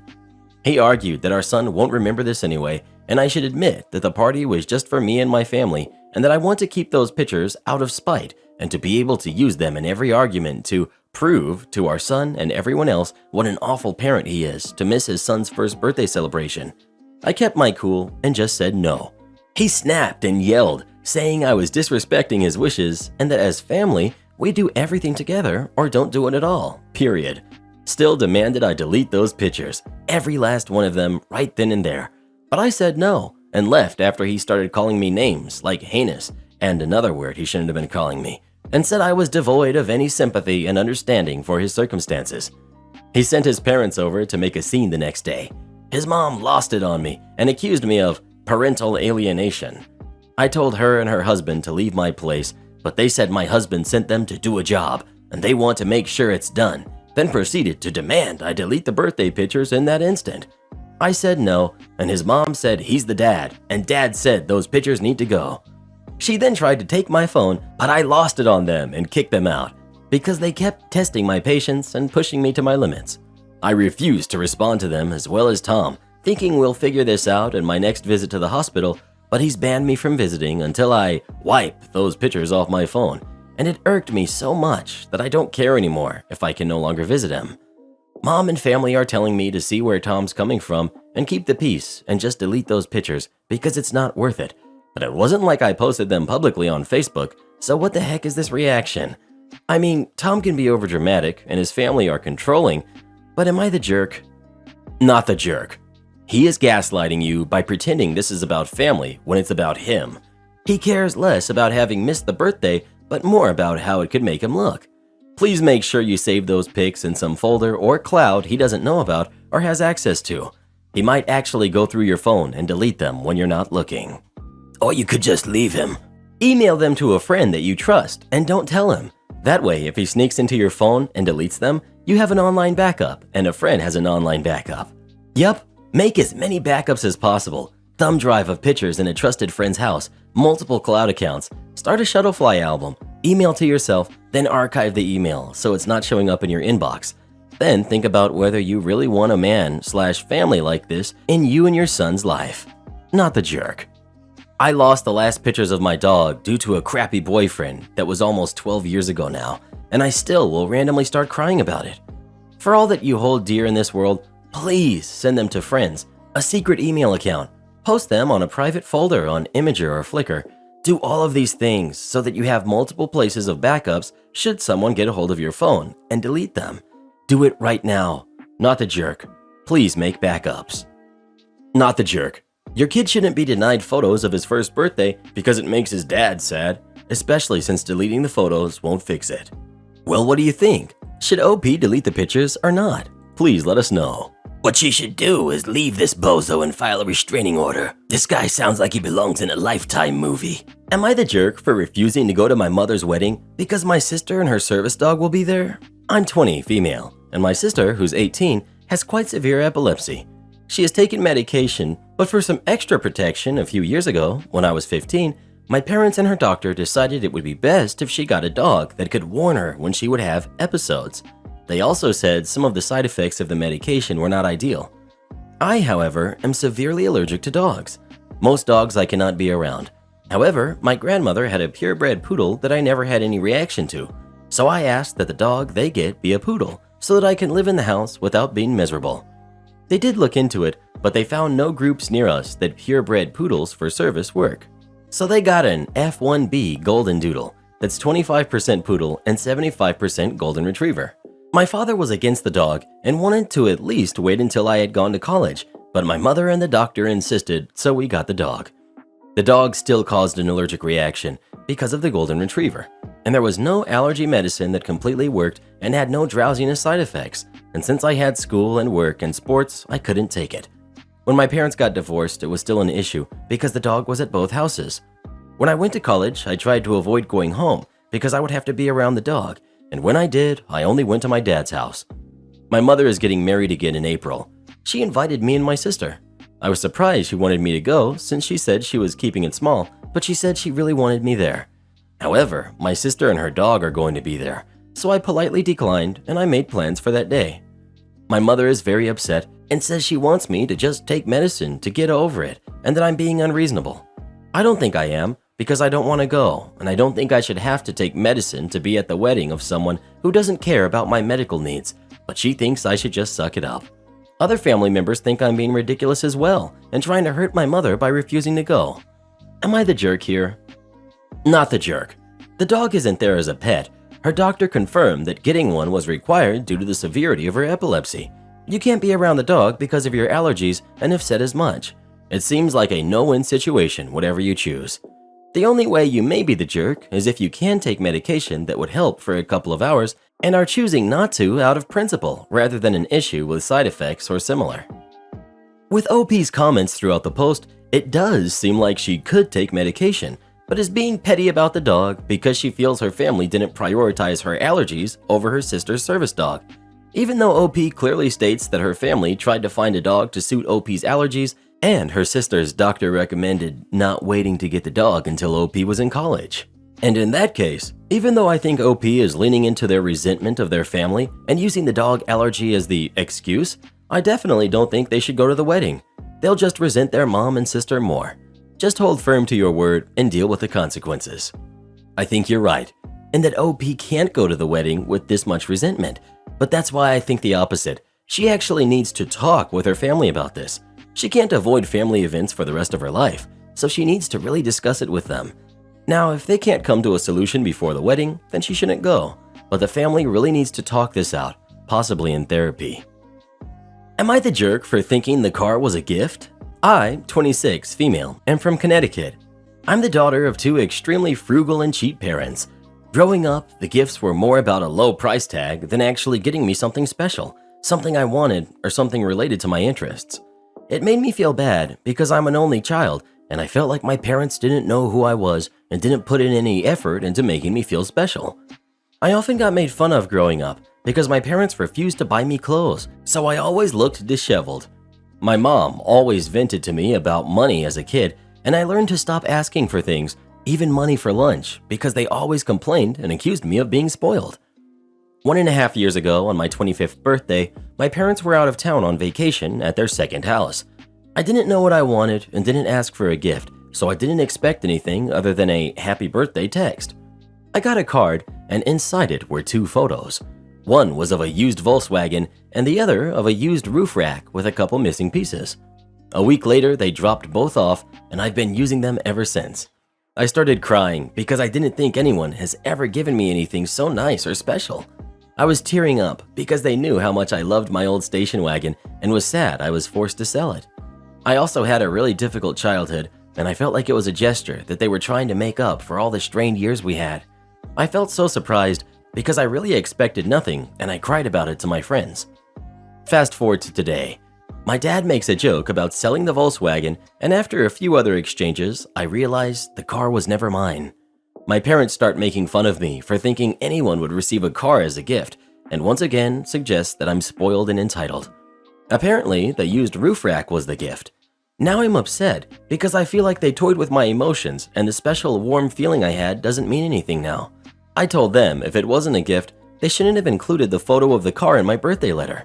The only reason there's any miscommunication is because they never said the car wasn't mine and weren't even there for my birthday. I'm not upset the car isn't mine or that I won't get it. I at least have a car to use. I'm upset because this isn't the first time I've gotten my hopes up only to be disappointed later because they forgot or changed their mind. It makes me feel manipulated. I'm upset because they keep pushing this narrative that I'm entitled. I'm upset because I showed them the old video of me crying on my birthday and they laughed about it. Why would they gift you a roof rack when you don't even have a car? Your parents are horrible. I'm really sorry. Not the jerk. I thought the exact same. A rack for an item that can be taken away at will? Like, why bother? And with missing pieces? OP, I didn't even think of that. Even if I get another car, the roof rack might not be compatible. They said they got the roof rack so I could put a kayak on it, but I don't own a kayak either. Not the jerk. They're playing you. Making you feel bad makes them feel better. They are toxic and always will be. They down you because they know that once you drop them, you'll never come back to their BS. Get as far away as fast as you can. They don't deserve you in their lives. They think you're entitled. You are entitled to a loving, caring family, and you know it, and that's why all this hurts so much. They're on vacation at their second home, yet never provided you clothes growing up? OP, I'm so sorry. Not the jerk. I had clothes, t-shirts and shorts. I just didn't look like I took care of myself because we never threw stuff away because getting new stuff was rare. It didn't really match up with what was fashionable, and I didn't get to choose what it was. Even after I got bullied, my mom only let me buy 1 or 2 things that were cool, and it was embarrassing because I wore the same 2 outfits every week to try and fit in, and they got really bad pit stains on them. Not the jerk. Your parents are crappy. Second home? Playing the poor card about everything while taking care of themselves? My father pulled this kind of crap all the time. Haven't spoken to him in 20 years and won't. You should just cut ties and tell them to buzz off. Stepbrother invited his work friends to my wedding, and I said no. I'm getting married soon, and we have a pretty strict number of guests invited. I have invited family members and my own friends, and my partner his. My own siblings asked me if they could invite their friends, and I've told them it's impossible because we've reached the maximum number of guests allowed. They've been fine with this. Now, the problem is this. My stepbrother spoke with my mom, my biological mother, and his stepmother, and said he wants to invite his work friends to the wedding. My mom said she didn't say yes to him, but nor did she specify no. She discussed it with my dad, and Dad was pretty annoyed because he understands stepbrother has no right to do this. My sister overheard this conversation and told me about it.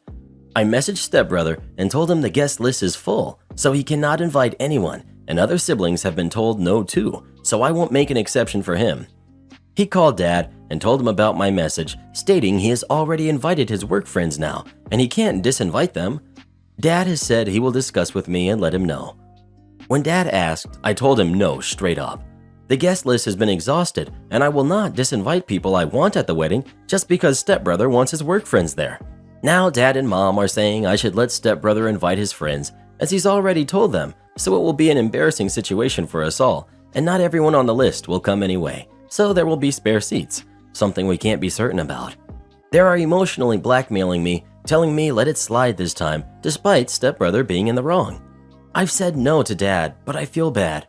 We haven't had the best relationship with stepbrother, and I think Dad and Mom feel if I stand my ground on this, stepbrother will not come to the wedding and it will look bad on the family. So, am I the jerk for saying no? Edit. Someone mentioned in the comments that I should edit the post to add this information. I am Asian, and it's usually normal in our culture to invite anyone and everyone to our weddings. However, I am on a budget, and there are only a specific number of guests being catered for, so this is not an option for my wedding. Not the jerk.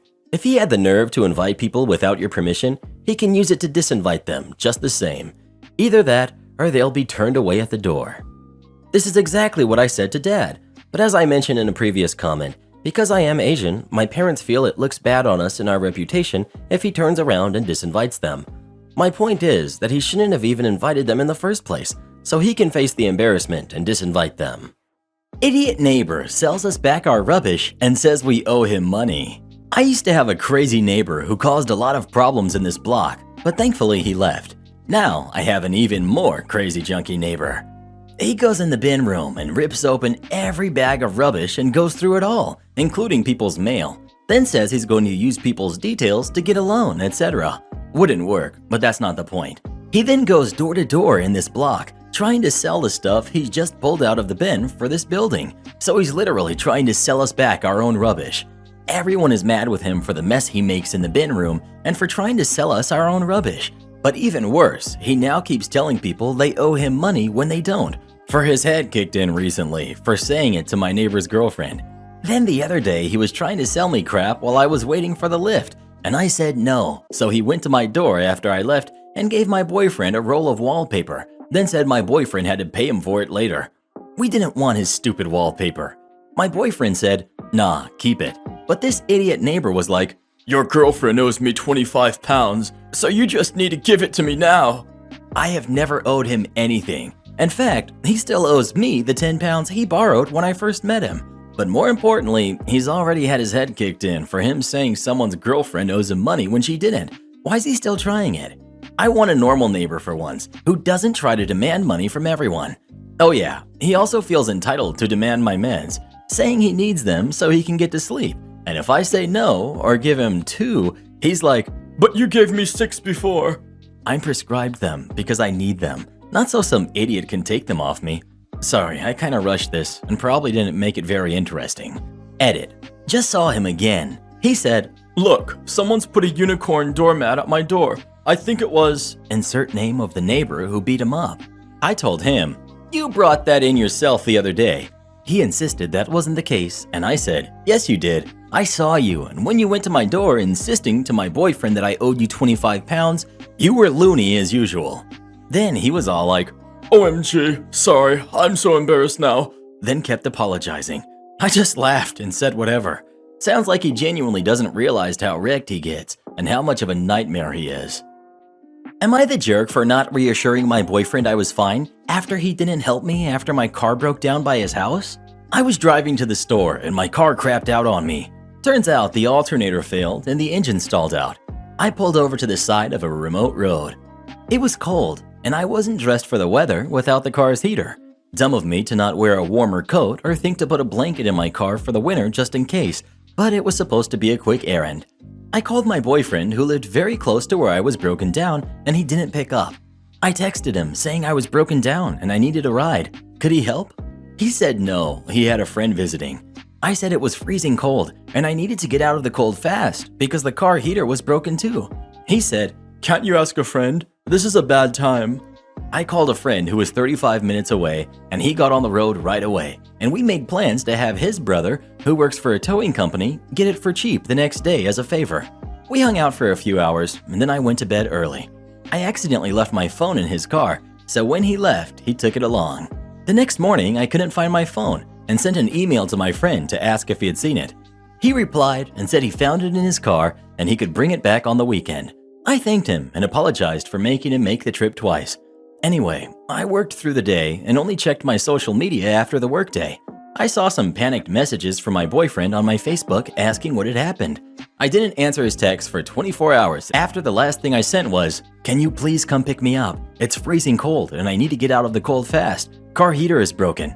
And I wasn't picking up my phone or answering texts or social media messages. Then he went out for a drive and found my car abandoned in the dirt off the side of the road. He was convinced I had been ignoring him to spite him for not leaving right away to get me. He hadn't realized how serious it was, and he had expected if I had had trouble getting a friend to help, I'd call him and tell him I didn't have another option.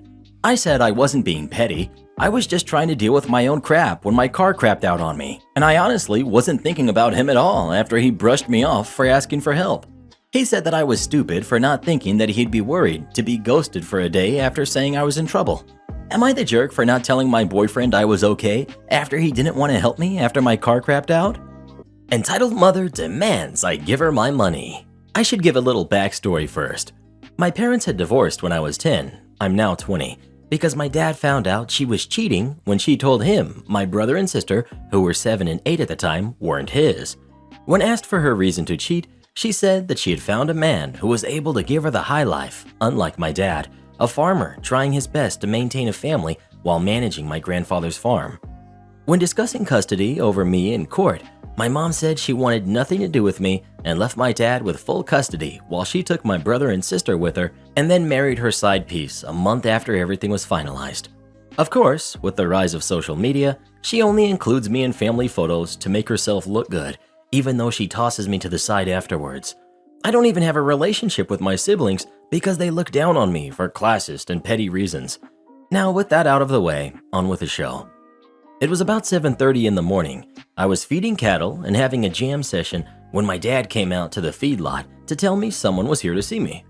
I asked him who it was, But I didn't need him to answer me once I saw the angry look on his face as he throws a cigarette he had failed to light. I hop off the tractor and go walking around the farmyard until I spot a brand new Porsche with my mother sitting in the driver's seat. To describe what she looks like, imagine someone did a crappy job doing James Charles and Jeffree Star's heaviest makeup routine at the same time. A Karen haircut with only the blondest of highlights and a spray-on tan that would make Trump look pale. I often wonder if she'll ever do a face reveal just so the world could see the hunk of Swiss cheese under all of that. I walk up to her car and very politely say hello to her before she wrinkles her nose and looks at me in disgust. Entitled Mom, Don't you have anything better to wear besides those filthy rags? And take that wad of chewing tobacco out of your mouth. Honestly, I'm embarrassed that you're my son looking like that. Nee.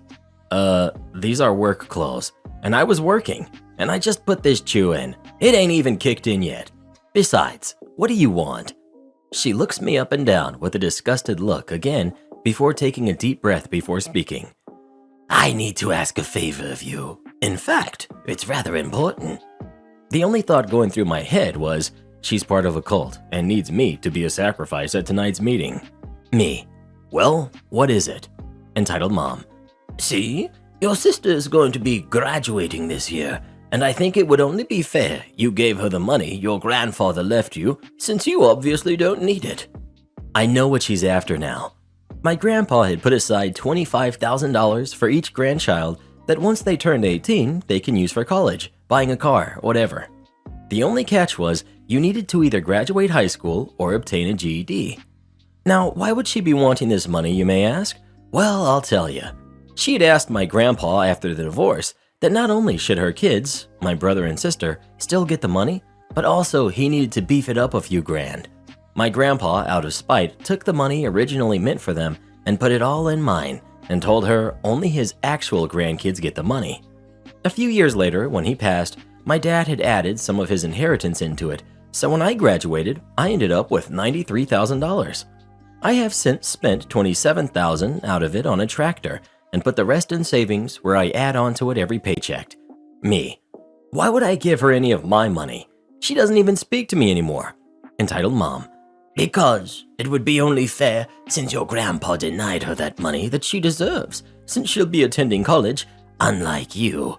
Plus, as her big brother, you need to be responsible. Me. That money was left to me for me to use on what I wish. Besides, if she wants it, she needs to ask me herself instead of telling you to do so. Entitled Mom. She doesn't need to ask you. In fact, I shouldn't be asking you either. But since your grandfather was a jerk, and you weren't caring enough to hand it over before, here I am. Me.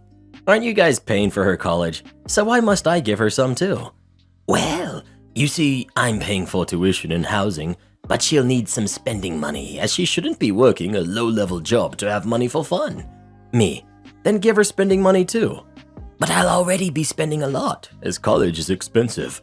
Won't you do this for her? Me. No, I won't. And since when has something been too expensive for you?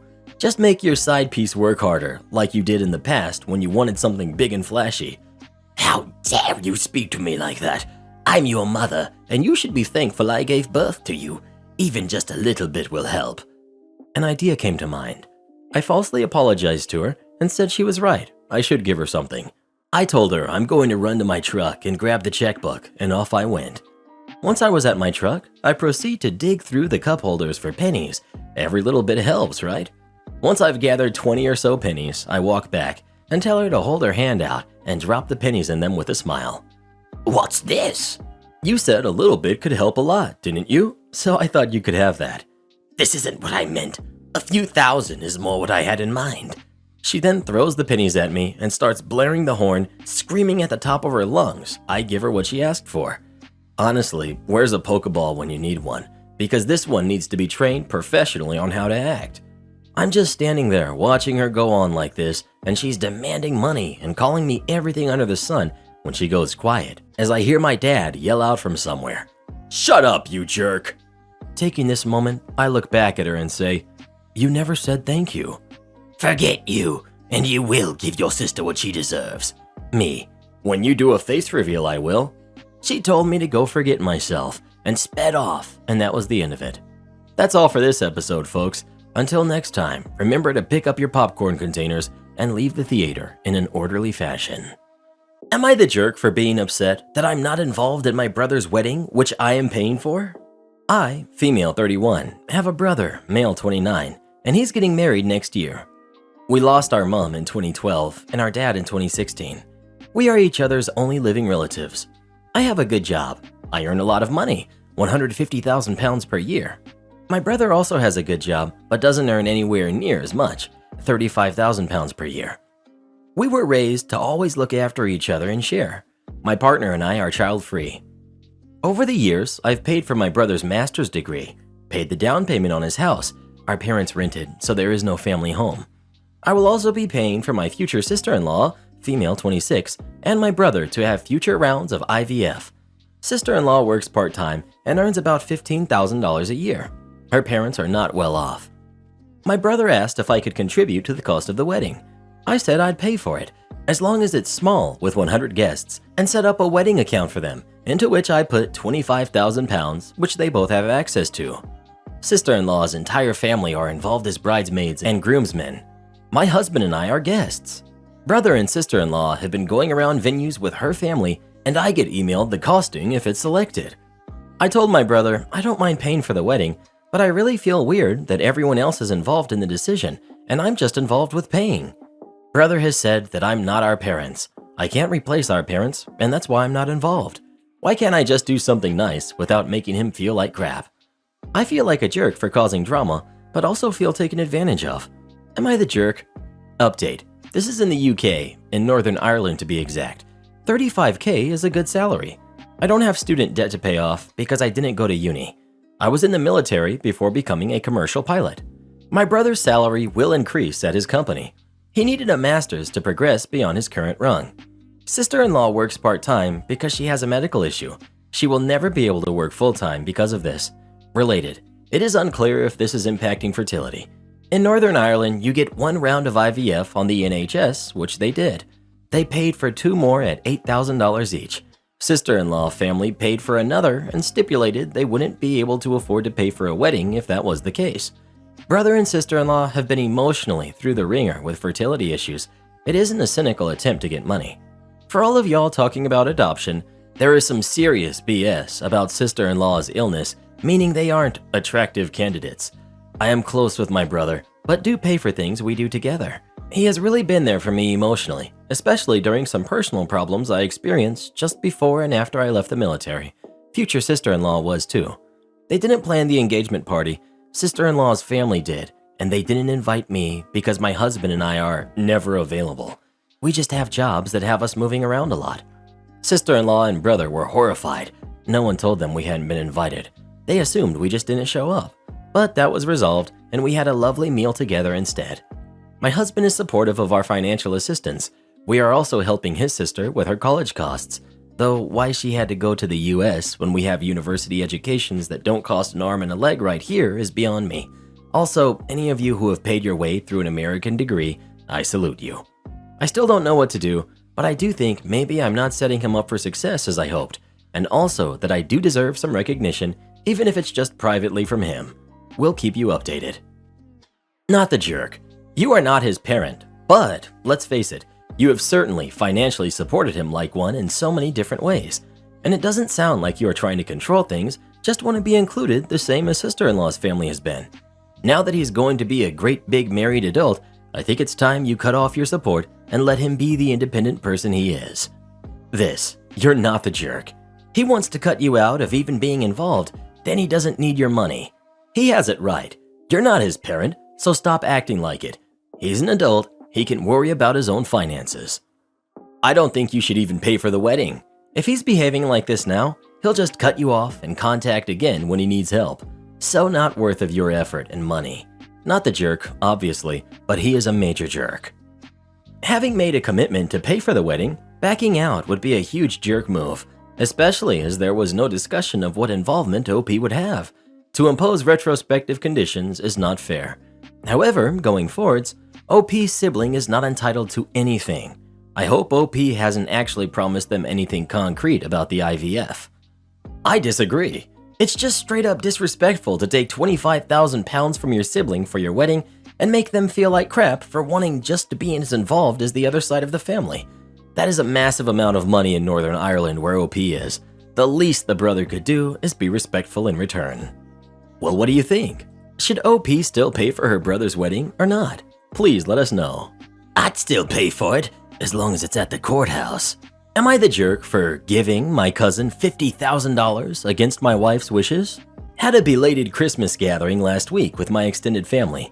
The custom for this event is that we exchange stocking stuffers, nothing over $10. Ever since we've had this gathering, I've always bought scratch-off lottery tickets for all of the adults. As you would expect, they are almost always trash, but every year we have a few hit for extra ticket, $2, $5, even $10. One year, my uncle's ticket hit for $50 and everyone went crazy. It's always a good time. So this year, my 23-year-old cousin goes nuts. He holds his ticket up and claims that it just hit it for the max jackpot, $50,000. Everyone rushes over. A couple of my uncles verify. Yep, this kid just won $50,000. I was elated. I scooped him up in a big bear hug and said, "Merry Christmas, you lucky jerk." He was screaming, and his mom was actually in tears, and the whole room was excited. It was literally one of the top 10 experiences of my life. I feel my phone vibrate in my pocket, and I pull it out to see my wife has sent me a text message that says, "Come out to the car." I go outside and can tell by her body language she's upset. She told me there's no way that we're giving my cousin $50,000, then starts fussing at me about buying the lotto tickets to begin with. Two things to explain. I'm not saying that $50,000 isn't a lot of money, it's a ton. But I'm in my mid-40s. I have a 2-decade professional career. My wife is a stay-at-home mom by choice. We drive later model cars that are paid for. Our retirements and the kids' college accounts are fully funded. Our only debt is the house. I'm saying this to show, while $50,000 would be nice to have, it's not life-changing money for us. My cousin, on the other hand, just graduated from college. His mom is single and was one of those fiercely independent women who refused charity. She took on extra jobs to help him pay for school. He worked at least 2 jobs himself while going to school full-time and still managed Dean's List, but he still had to take out loans. He landed a job, but he can't afford a car yet or to live close to the office, so he's looking at nearly a 2-hour commute. He's also saving for an engagement ring for his sweet girlfriend of 3 years. This money would literally change this kid's life, and frankly, I think it couldn't have gone to a better member of my family. I explained to her that we're not just giving him $50,000, we gave him a ticket I spent $5 on. She's not buying, and she won't let it go. She's now demanding I go back in there and take the ticket back from him, saying maybe we'll give him some of it. We argue a little bit. I can't get her to explain why she wants this money so bad, other than, "It's ours, and you're not giving it away." We fought all the way home, and she hasn't spoken more than a couple of words to me since. Am I the jerk? Not the jerk. Your wife wouldn't want the ticket if it were worth $0 or even the $50 your uncle won, would she? She wouldn't demand you go back in there and do some takesy-backsies for $0. Your wife is completely in the wrong. You're right. You have not given away $50,000. You gave him a gift that could have been worth $0 at the end of the day for a bit of a laugh, and he got lucky. I would just not talk to her either and tell her I'm very disappointed in this poor show of character and hope she sleeps it off. Besides, legally, there were witnesses who saw you give the ticket to him as a gift and saw him scratch it and subsequently win. Morally and legally, it's his money, not yours or hers. That is a very good point. There's a room full of witnesses, probably someone even recording, because holiday gatherings, pictures, and recording happens. That can attest that the ticket was given as a gift. No question it was given to him, especially since it's a yearly tradition and everyone knows OP gives that as a gift every year. Agreed. You have a history of giving lottery tickets. You have witnesses that have seen you give these lottery tickets and witnesses that your cousin scratched off the winner. She will not win any lawsuit because it was a gift of a ticket that could have been worth $0 or $50,000. Trying to take back the money and ticket will blow up the family for nothing. I agree that you should speak with your cousin and assure him that it belongs to him and say that if your wife contacts him to tell you and to ignore her. I also suggest that you tell your cousin that the money is 100% his. Many people get badgered into giving up part of it to try to make peace. I hope your wife calms down, but it is crazy that she thinks you guys would still have any rights to that ticket, and worse, that it isn't coming from a place of desperate need, facing homelessness, etc. A big congratulations to your cousin. It sounds like fate was very kind. Well, what do you think? Should OP do what his wife wants him to and demand that lottery ticket back from his cousin or not? Please let us know. Hope you never try to leave that wife of yours, buddy boy. She sounds like the kind of person that would really take you to the cleaners. Sure, I'll do my job. I'm a young person working in a backroom position at a retail store. I've been working there for about a year now. My management when I started was excellent, and as a result, I am very well trained. I never got written up, am always on time, and I consistently do things well above my pay grade. I fill in for my supervisor in the back room and can run it by myself if need be. And I trained our newest supervisor in her position. If you're wondering, I didn't take the supervisor job because it required changing my shift time. I knew all the fine details and was a team trainer as well. Basically, I was a supervisor, but without the pay raise. My managers moved on to greener pastures, and their positions were filled by new management. The new management doesn't compare to the quality of the old management. Our store manager, I'll call her Karen, is the worst manager I've had the displeasure of working for. She loves workplace politics, acting snaky, and micromanaging everything. When suggested solutions to problems, Karen would rather take a less effective route just to be the one in charge. When she messes up, instead of admitting it, Karen blames anyone but herself and makes it their responsibility to avoid looking dumb. Karen doesn't help when she's needed, rarely does her job, takes personal phone calls all day, and sits in her office on her computer. She's rude, inconsiderate, and incompetent. All in all, Karen is an awful boss. I tried to make peace with Karen at first, but we quickly started bumping heads and our relationship is shaky at best. We're cordial with each other, but Karen wanted me to abandon 100% of my authority while still running the back, which couldn't happen because others come to me for direction a lot.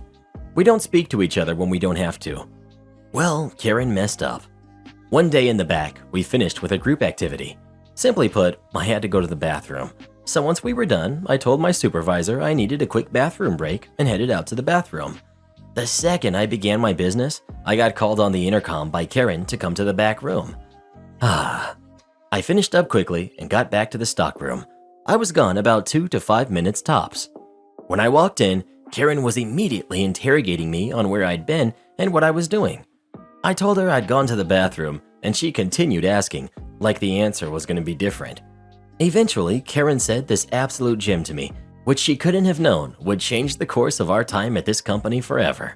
Karen says, "You need to use company time more wisely and do your job." Okay.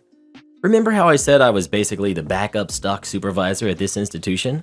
My list of self-appointed management duties was actually pretty long. Training new people, fixing damaged items, fixing packaging, training the supervisors, doing paperwork, delegating tasks, giving instructions to people, taking garbage out, cleaning the stockroom. The list goes on and on. When Karen said this to me, something clicked. You see where this is going. I stopped all of it. All the managerial stuff went right out the window. Do my job? Okay, I'll do my job. Not your job, not her job, only mine. That's what you asked, right? Direct your own team, do your own paperwork, train your own supervisors, because I'm just a lowly wagey, right? Yep, my stockroom fell apart quickly. Suddenly, the entire room was in disarray. New people weren't being trained, faulty product was put out. My new supervisor had no idea what to do other than copy me, so none of the paperwork got done. Garbage stopped being taken. People in the stockroom didn't have direction, the floors were dirty, etc. I wonder why. It was a mess, and management couldn't say anything about it because those were management's duties and not my problem. I know that Karen knew what I did, but all she could do was silently fume about it, suck it up, and actually do her job. She got upset with me after this and tried giving me less shifts, but that didn't last. Management finally got involved with the stockroom. I've never been so satisfied with myself, all because Karen couldn't accept that I had to go to the bathroom. What are you gonna do? Fire me for doing my job? With all of the open positions right now, I'm always surprised when managers suck at keeping staff happy when they are internally motivated to do a good job. I'd like to make a poster that says, all you have to do is be a decent human being. Good for you. Am I the jerk for not replacing delivery driver's shoes? This just happened a few hours ago, and I'm still seething with anger. I ordered delivery pizza for dinner from a local place, a place my family orders from often. I got 2 pizzas for my family and waited for delivery. 25 minutes later, I went to greet the delivery driver at the door. I have 4 dogs that are free to go to the bathroom in the yard, so I have a sign that tells people to keep off the grass, especially considering it's been rainy and muddy the last few weeks. I would never have expected the delivery boy to walk through the grass. He did. Once he got to the door, he began complaining that he stepped in doggy doo and that his new shoes had been ruined. I looked at his shoes, and he indeed had doggy doo all over them. I shrugged and pointed to the sign that said to keep off the grass. I tried to hand him the cash and get the pizzas, but he refused. He told me I needed to pay for the shoes to be replaced as they were around $120. I laughed in his face. Thinking he must have been joking, I brushed it off and once again tried to get the pizzas. He didn't budge and told me that he was taking the pizzas back and would be back to get the money later. I was angry with what happened, but I made alternate dinner plans and let him leave. He pulled in again and demanded payment for the shoes, and I once again declined. My husband came to the door as well on my side. I wasn't going to pay because the delivery driver was careless. While I continued to argue with the driver, my husband called the pizza place and put them on speakerphone. He asked to speak to whoever was in charge and was informed that it was the owner on the line. My husband let him know about the situation, but to our surprise, he sided with the delivery driver. "If you don't pay my son for his replacement shoes, your address will be deny listed from our restaurant." The owner clearly was angry as well. My husband ended the call, and we decided to just ignore them and not eat there anymore. The delivery driver was not going to leave after another hour and a half of arguing. I told him I would call the police if he didn't leave our front door. Now he's parked on the street, technically not our property, and sitting there. It's been another hour. Police can't remove him since it's not on our property, but I'm very uncomfortable. I told my family about the situation, and my brother-in-law told me I'm acting like a jerk. Am I the jerk for not paying? Edit. I haven't cleaned up the doggy doo due to the constant rain and it being extremely cold outside. I have a walkway that's very large and lit up. The sign is lit up as well. Not the jerk. You have a sign and he's an idiot. Besides, he could just wash them off. For goodness sake, these are shoes, not a Picasso. And if they are that precious, perhaps he shouldn't be wearing them to deliver pizza. He's a moron. I hope your alternate dinner was delicious. He shouldn't be wearing them when delivering, and certainly shouldn't be walking across a muddy yard. If you don't want your shoes to get dirty, you stay on the pavement. Reminds me of my coworker back at my high school job who wore a pair of brand new black jeans to work and then spilled bleach down the leg. Well, what do you think? Should OP pay for the delivery driver's new shoes or not? Please let us know. I'd be going to as many review sites as I could and telling the story of what happened here. Am I the jerk for telling my 13-year-old sister that she's the reason she doesn't have friends? Changed all the names due to privacy. Sounds bad, but let me explain. I, 19 female, have a sister, Nora, who's 13. First and foremost, I want to confirm that Nora is a smart kid. She's classified as being moderately gifted, bordering on highly gifted. However, Nora is incredibly arrogant and egotistical. She claims that other people are intellectually inferior, and that they are essentially too stupid for her to associate with. She would make similar comments about me until I got admitted to a selective university and began studying a smart major, accounting. This isn't just a problem with family members. The school constantly requests parent meetings because Nora will be rude to other students and refuse to socialize with them for class activities.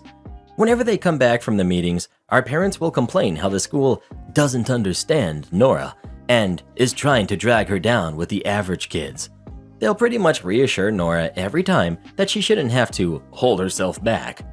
I don't have any classes on Fridays, so my parents ask me to pick up Nora from school since they work and they don't want her taking the bus due to lockdown concerns. Before I even get out of the parking lot, Nora starts to complain about being stuck with this kid for a Spanish group project. They were meant to split into pairs and practice the new vocabulary by writing out a minute-long skit and acting it out for the class. The boy Nora got paired with, Ike, was dyslexic and had trouble reading the script. Nora had outright called Ike stupid and said how he was just making excuses and not trying hard enough. She kept ranting even when I would ask her politely to be quiet because I needed to focus on making certain turns. Nora complained how they had the option to pick a friend, but how her underqualified teacher had to put her with Ike because no one in her class is intelligent enough to keep up with her. I had gotten to a red light, so I turned around and told her something pretty close to, "Nora, you aren't friendless because everyone else is intellectually inferior. You're friendless because of your nasty attitude.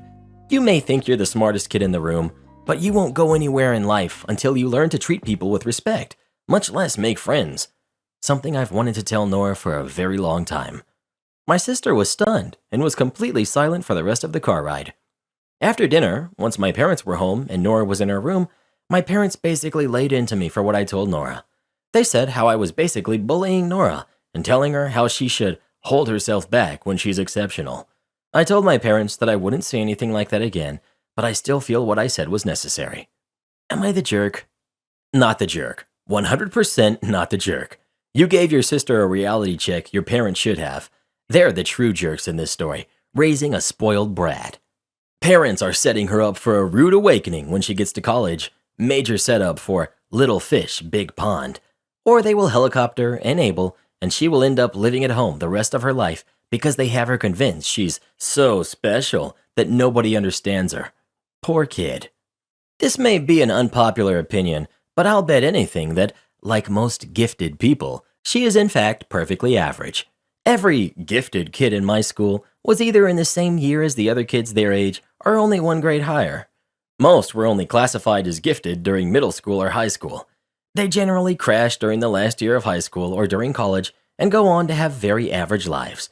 There are a lot of reasons for this, one being that gifted is a fairly meaningless classification. The kid had her head filled with nonsense she's happy to believe because it makes her special and better than everyone else. She needs to hear some harsh truths or she's going to end up socially inept burnout writing "former gifted kid" posts on Tumblr. Am I the jerk for deciding to change my name when I get married, despite my father telling me not to? I'm 28, male. My fiancée is 27, female. We bought a house built in the late 14th century last year. This house is our dream. It's big, old, definitely haunted 300 times over. It comes with a ton of property and even more history. There are windows on the outside that don't seem to match up with any of the rooms, so we know there are more areas of the house we need to find. I could talk about this house for hours. My fiancé and I have sunk our entire lives into this house. All of our money went into the purchase and restoration of it. Luckily, my fiancé's job involves historical restoration, so we have a good foot in the door. But even so, every free moment we have is put into this house, fixing things, modernizing things, and just in general, trying to explore the entire house and grounds. We're getting married next summer, at the house, and my future wife and I have been talking a lot about the whole last name thing.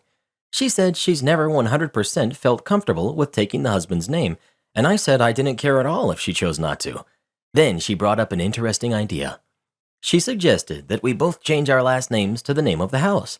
We both know with the amount of money, time, labor, and love we're putting into this home, we want it to be a legacy home, to pass down to our kids if they want it. So we know we will be living here at least until we die, and hopefully long after. I love the idea of both of us changing our names to the house name. I'm not going to put it here because a quick search will tell you exactly where I live, but let's just say it's Andersall Manor. It works as a last name as well.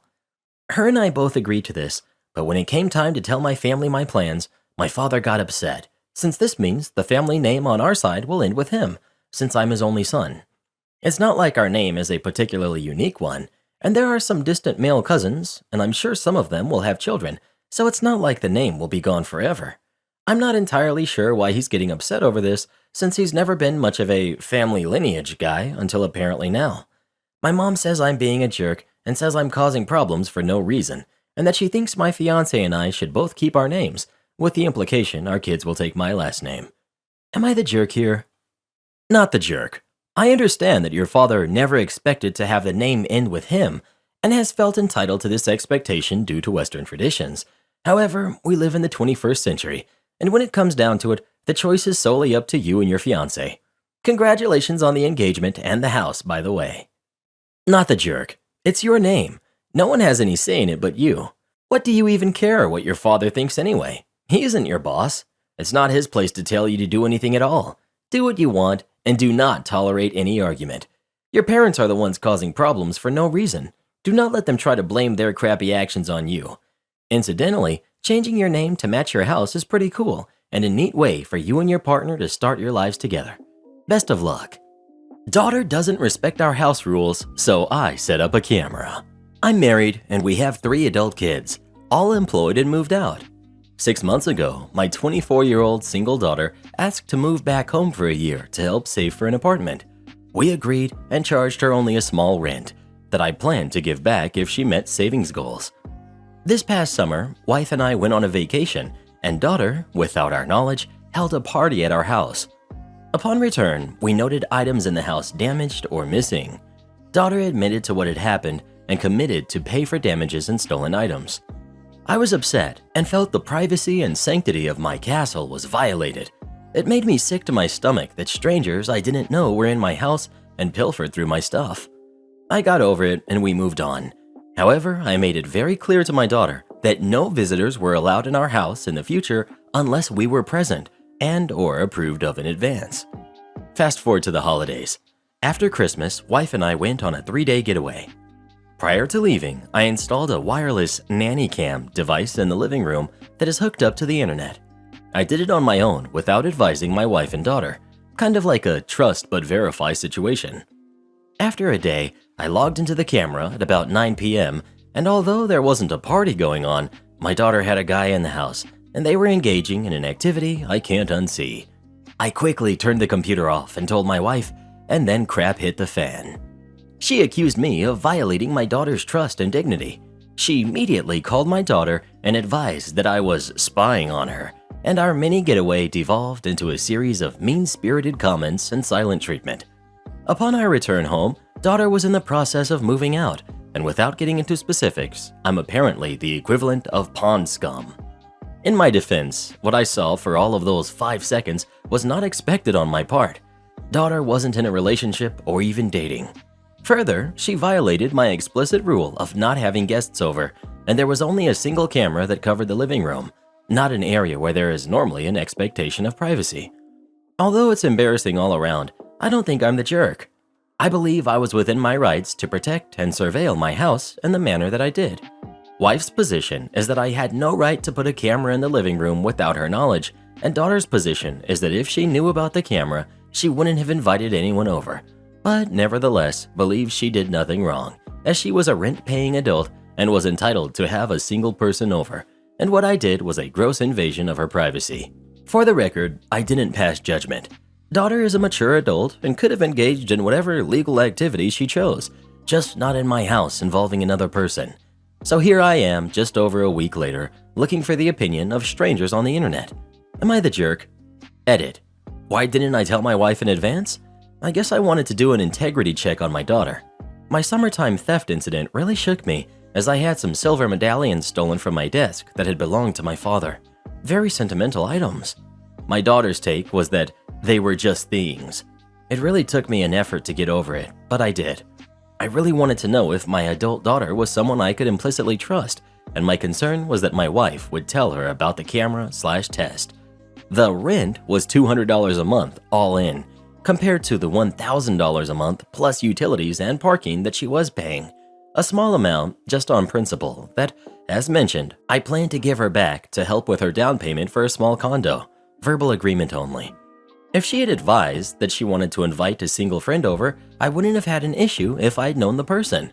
My issues were strangers, as this visitor clearly was. As far as what I got out of this exercise, about a 50-50 ruling, which gives me some comfort in that I'm not some horrible Dr. Evil as was suggested in the immediate aftermath. If I had a do-over, I would, as some commenter suggested, set the cameras up pointing towards the exterior doors. I would have needed 3, but that would have removed the privacy question from the debate. I will apologize to my wife and daughter to the extent that, although my motive was pure, my execution could have been refined. However, my daughter and I will still have some work to do in our relationship. She violated my trust. And when tempers cool down, I'll suggest that my daughter pay to reupholstery the sofa. I'm just kidding. Final edit. 1. My daughter, whom I love very much, is currently living with a friend, but most of her stuff is still here. It's a toss-up what the future holds as far as her living situation.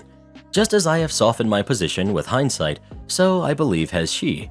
However, we still think each other is the jerk to some extent, just not as much as the moment when the incident occurred. And we just scheduled a weekend hiking/camping trip with her and her sister, so our relationship will be fine. 2. Some commenters stated that it was unreasonable that she couldn't bring a guest over as a rent-paying tenant. That is the hill that I will die on. Her rent hardly even covered the cost of food, and she knew darn well she was likely going to get it back. My wife and I have been very, very generous with our adult kids. After the summertime damages and thefts, which were reported to the police in case the items were pawned, I made it clear that she can have guests, but only if I know who they are in advance, or I am present or agree in advance. No more strangers in my house. As an aside, the party had about 30 people, and some were friends of friends. I was appalled when the full details were finally known. There's lots more to that story. If she wanted to hook up with someone, I get it, but still, that's what Holiday Inn Express is for. She has a job and isn't destitute. Important to note that she fully agreed at the time, only to argue a different case in the immediate aftermath. 4. My wife. Again, with a do-over, I might have been more strategic with my discovery and utilized the info differently, as crap hit the fan as soon as I told her what I saw. However, we have a deep bond after 35 years and have weathered greater storms than this. At least with all the info out immediately after it happened, there wasn't an opportunity for a bald-faced lie to be made to me, which in my opinion, and based on my personality, would have been much worse all around. All evidence has been erased and or destroyed. I never could have imagined I would have a situation interesting enough to seek outside anonymous advice from strangers on the internet. Thank you all for taking the time to weigh in. Except those that called me a dirty old creep. Really? That was your takeaway? I'm going to share this thread with my wife and daughter so they can understand there is far more gray than black and white. Some of you have shared great wisdom that I truly appreciate. Now, back to being a lurker and judging other people. Way more fun. Everyone sucks here. You violated a trust. She violated a trust. Your daughter is 24 and you expect her to not have a guest? She's an adult and you've been charging her rent. No visitors is unreasonable for that age. Don't care if you were planning to give her rent back or not. He never said no visitors at all. He said no visitors unless he is present or she lets him know in advance. It is his house. He has every right to control who is coming in and out of it. In most places, including the US, he definitely can say no visitors. Informal/default tenancy rights are definitely in play, but they basically are limited only to required notice for eviction. Even if she was an unrelated tenant, renting in his house with a lease, that would be an acceptable clause. Since he lives there and they share common areas, etc., she is effectively renting a room and use common areas, and there is a lot more leeway. Also, it's a dangerous game for her to say she wants to be treated like a tenant. Market rent that she won't get back is going to be a lot different than nominal rent he is giving back to her later. Not the jerk. Why is everyone against this poor guy? He was robbed and incurred property damage last time he left for a few days, caused by his daughter, not a tenant. If we presume one camera in a living room, it's no different than a nanny cam that no one else would object to. All the daughter had to do was tell her dad one guest was coming and to do her activity in her room. His intent was not to see his daughter. Soft, not the jerk, or everyone sucks here. You were protecting your home after daughter betrayed your trust and caused damage to your property. However, it would have been better to discuss your plan beforehand with your wife, as she had a right to know what you were doing in her home as well. You're the jerk. Putting up cameras in the home without informing the adults that live there is disgusting. It's actually vile. You really did yourself in there. Why not simply tell them you've done it? That would be enough to stop any potential parties that may have happened. I'm the same age as your daughter. I'd honestly never speak to you again, to be honest. You think she broke your trust? You've taken it to a whole different level. Don't know why you're ignoring that the daughter threw a party there without permission and their stuff got damaged and stolen. He had every right to put up a camera, but he should have told his daughter and wife. She also violated his trust again and didn't tell him she would have people over. This isn't easy, everyone sucks here, except for the wife. I'm not ignoring that fact. That's not the issue. She owned up to her mistake, paid for the damages, and apologized. If you wanted to protect your home, why not tell them the cameras are up? That would prevent any situations that weren't in the rules happening as it is, knowing there would be cameras around. By not informing them, he has now made the situation 1,000 times worse for not only the daughter, but both parents. In what world is doing the same thing she promised not to do and lying to OP's face owning up to it? She's 24, not 16. She's too old for this BS, or being given the benefit of the doubt, or a pass in any way. I'm not condoning the camera situation, but clearly OP cared more about knowing if he could trust his daughter than the actual consequences of imploding that relationship, and it did prove his daughter isn't sorry and isn't trustworthy. She's a victim of her own actions here in a lot of ways. You're the jerk. This is so gross. If you wanted to make sure she wasn't throwing a party, you should have set up the camera outside like a normal person. You'd be able to see cars parked in the driveway and or people coming in and out. You think you feel sick at the thought of strangers in your home? Imagine learning that there was a literal surveillance camera on you in your own home, recording your every move. Even if she was by herself knitting and listening to Mozart that night, she'd have every right to be absolutely livid with you. Not the jerk. I have a camera in my living room pointed at the front door. Nice to know when the cleaning lady comes or if there are unwanted guests in your home. Probably should have spoken with the missus first, but that does not make you the jerk. Well, who do you think is the jerk? OP or his daughter? Please let us know. I would have kicked her out after she threw that party, to be honest. She has no respect for them or their house. Really hope he gets those medallions back. Ex-wife tries to steal $10,000 from our daughter's college fund. I, 41 male, have a 13-year-old daughter, Mandy, with my ex-wife, Jane, who's 37. I would say post-divorce, we had a decent relationship and were cordial for our daughter's sake, but everything changed the day that Jane started dating her current husband, Tom, who's 47. I guess she needed to prove to him that she was over me by becoming hostile, because I, for the life of me, can't explain what else could be the reason for her becoming so angry and refusing to follow the custody agreement anymore. Because of my job, at the time, she had primary custody, but I was supposed to get every other weekend and summers while we alternated holidays. I had to take my ex to court twice and was just grateful that former mother-in-law was on my side and wouldn't allow Jane to feed Mandy lies about me. I tried to be patient and forgiving in the beginning, but eventually Jane pushed me too far, and now I just handle her with cold aloofness and documenting as much as I can when interacting with her. During lockdown, Tom and Jane lost their respective jobs and were in danger of losing the house. Jane took me to court for more child support, which I wasn't going to fight, but was mad when she didn't get as much as she wanted. After the decree, I started getting suspicious because Jane and I have equal access to Mandy's college fund, so I decided to add in special protections and alerts. I'm the primary on the account, and Jane was just an authorized signer. Unfortunately, my suspicions were confirmed, and I received a call from the bank about an attempt to take out $10,000. It was Jane, and I was upset. So upset that I went to Jane's house and yelled at her. I knew Mandy was out at the time, so I thought I was in the clear, but didn't realize when she and my former mother-in-law pulled up to the driveway. Mandy didn't hear everything, but she did learn about what her mom tried to do. Mandy is now upset and acting out, and when Jane tries to discipline her, Mandy counters that she'll just live with me and lose the child support Jane and Tom desperately need. Jane is now asking me to help her put up a united front, but after what she did, I'm not looking into doing her any favors. However, my mother-in-law thinks that by allowing Mandy to play us against each other, it will end up hurting her. Am I the jerk? Not the jerk. But go get your daughter out of there. She's old enough now that the court will consider her request with whom she wants to live, and you have proof of the shady things your ex tried to do with your daughter's money. And if you tell the truth, I bet your daughter isn't even seeing much of her child support. You pay that money to be used for your daughter, not the lives of the adults that steal from kids. OP. Given that Mandy would have to switch schools because I live an hour away, I don't like the idea of making her leave, especially in the middle of the school year. But she knows she has a room with me whenever she's ready. I plan on having another deep conversation with her about this during spring break if she doesn't bring it up to me first.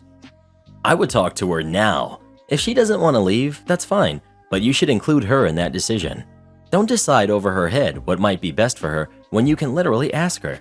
She is the most affected by this. Her well-being and opinion matters most. I agree you shouldn't make her leave, but this sounds borderline horrible. Not the jerk. It isn't your fault that your daughter realized her mother is willing to steal from her and only keeps her around to get your money. I would advise getting your kid into therapy if she isn't already. Dealing with this nastiness is obviously doing a number on her. If you do so, you might even be able to spin it as helping with Mandy's behavior to Jane. You don't want Mandy's resentment of her mother to negatively impact Mandy's life, as she likely feels incredibly betrayed. Wife bought me a cheap anniversary present from Walmart. My wife, 27 female, and I, 28 male, have been married for 3 years, and yesterday was our anniversary. We had a nice dinner at our favorite Italian restaurant. After that, we exchanged gifts, which we were both excited for since it is both our love language. I had gotten her a charm bracelet with 2 charms, one of them being one with an engraving about eternal love, which she had been hinting towards. She was obviously very happy when she opened it. Then came my turn, and when I opened my gift, which was in a gift bag and not even wrapped, it was a 3-pack of draws from Walmart and a chunky Kit Kat, which, to be fair, is my favorite. Needless to say, my reaction was quite underwhelming, which she did notice. When she asked, I did let her know how I was unhappy about the lack of effort she had put towards the gift. Her reasoning was that she thought I would love the gift, since I had casually mentioned a few weeks back that I needed to buy some more draws, and because I love that chocolate, which is true. She then ended her explanation with, men are just hard to buy for, which sounds like BS, because she's always gotten me good gifts in the past. Then she cried and said I had ruined the anniversary by acting like an unappreciative jerk. Also, just for some background, we both have well-paying jobs, and she actually makes quite a bit more than me. Edit, some clarifications. I'm not just assuming this is both our love language. I know for a fact this is, because we've talked about this multiple times in the past and even taken the quiz together. I know I messed up on the wording of the title, but a good gift for me is not just something that's expensive. It could be a budget item, as long as it feels thoughtful and unique in some way, and doesn't feel like part of a grocery run to Walmart. I know it's the thought that counts, but this felt thoughtless to me. Those people who are telling me I should have fake-liked the gift, no. Past gifts always felt more thoughtful and were definitely not from Walmart, and often had more meaning to them. Like for the last anniversary, she got us custom his and her keychains. Not the jerk. I am baffled that anyone is voting otherwise. She got you a 3-pack of cheap draws. I absolutely appreciate when my husband remembers I need something like that and picks it up for me, in the course of our normal lives, not as a darn anniversary gift. If she was struggling to come up with something, she should have asked you about what you might have wanted, not gotten you cheap crap. Well, who do you think is the jerk? OP or his fiancé? Please let us know. Bruh, why you hating on Wally World though? Am I the jerk for refusing to babysit so my mom can have a break? I, 17 female, am the oldest of 7 siblings, ages 15, 12, and 9, twins, and 3 twins. My mom, 45, is a stay-at-home mom, while my dad, 48, is a doctor. Mom came to me yesterday and told, if I'd watch my siblings on Saturday. I told her no, because I've got work in the morning, hanging with friends in the afternoon, and homework in the evening. She said I could forego spending time with my friends, and she then decided to tell me I was lying about homework. I told her no. This is the first time in 3 months I've had the opportunity because we've always had schedule problems. As far as homework, there is currently homework on the weekends in my AP classes. For reference, I am currently taking AP English 4, AP Calculus AB, AP Statistics, AP Macroeconomics, AP Biology, Forensic Science, AP Spanish 4, and Drawing 4. I also work 3 days a week, Thursday and Friday from 6 p.m. to 11 p.m., and Saturday I work 7 a.m. to 3 p.m. I also am maintaining an A average in every class. Mom then said I was exaggerating, and then called me a spoiled brat if I can't even be nice and watch them for a few hours so she can go do something in peace. I told her that it wasn't my fault she couldn't stop having babies and that I wasn't going to watch them anymore. They are not my responsibility. She left the room and hasn't talked to me since. Got a text from my dad that I need to apologize right now. It's causing me to rethink stuff a bit. Was I a jerk? Forgot to add in that the 9-year-olds are twins too. Edit. I apologized to Mom. Here's how it went. Me. I'm sorry about what I said about you. It was wrong and majorly harsh. Mom. If you really want to apologize, you will babysit Saturday. Me. No, but I can do Sunday. Just go to your room. That's not a real apology anyway. And that is where this stands. Not the jerk for refusing to babysit, but you are the jerk for wording it that way to your mother. You can deny her requests without being a jerk, and she can hire a babysitter or ask the 15-year-old. Sometimes people can't take no for an answer unless you're a jerk to them. This is a commonly overlooked fact. Some people don't get it until you really spell it out for them. Everyone sucks here. You, not for objecting to babysitting your siblings and having other things to do, but for the crude way you spoke to your mother. Her for calling you a liar and not prioritizing your schoolwork and your job over her recreation. And your father for not asking you what happened and getting both sides. Am I the jerk for bringing my wife to family gatherings? My family used to like my wife when we first started dating, but they started antagonizing her once I proposed. All of my siblings and my mother are very insulting towards her. My dad doesn't care and stays neutral on the matter. My mom had made my wife cry on the day of our wedding because she called her the morning of that she should watch out and never hurt me because I'm her baby boy and she won't let any woman hurt me. She also told my wife that she must be happy she's taking me away.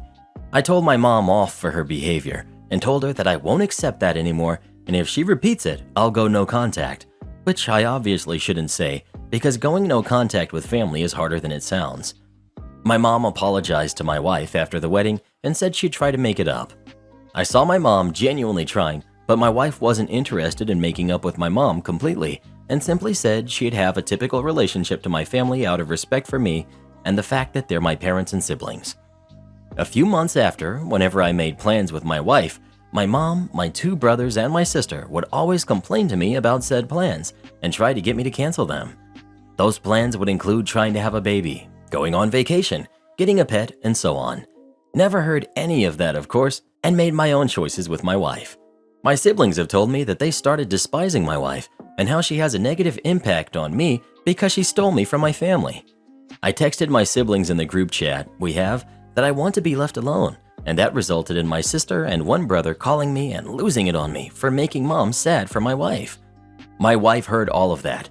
She said she doesn't feel comfortable around my family anymore, and she wanted to skip all Christmas plans we had with them. I told her we can't do that, and that they're my family after all. She finally gave in and came to all our Christmas plans. After every family gathering, my wife would be either mad or in tears because of how my siblings and mom would either ignore her or speak to her in a passive-aggressive way. After the New Year's Eve party we had with my family, we went home and she broke down in tears, saying she can't keep doing this anymore and that it's my fault for forcing her to come around these people when they treat her like that. This past week, we've not talked much because my wife has been going through it, but I'm thinking and wondering if I'm really the jerk here for insisting she spend time with my family. You're the jerk. Your family are acting like monsters, so you need to grow a backbone. And detach the umbilical cord. He is mama's boy after all. How can he live without it? To be honest, if my future mother-in-law told me that about her baby boy on my wedding day, there would be a remake of Runaway Bride. OP should look at it this way. Any woman he gets with will be targeted and made miserable by his family until she leaves him. If OP wants a happy and independent life, then he needs to stand up firmer than what he is already and also give his wife some mercy and not subject her to them. It's hard to go no contact with family, but his family is horrible and controlling towards her and him, berating and trying to guilt him into submission. Long ramble, but yeah. OP, I am no contact to low contact with my father right now, but live with my grandma. My grandma still had a relationship and talks to him, which I do not interfere with, much like what your wife seems to be doing. She doesn't want to interfere with your relationship to them. You can have a relationship with them, but she wants distance or low contact. My grandma does not respect my boundaries and tries to force a relationship with him through guilt trips and pressure. That's why low contact instead of no contact. She enabled him so much growing up that she's stuck in a cycle of enabling him.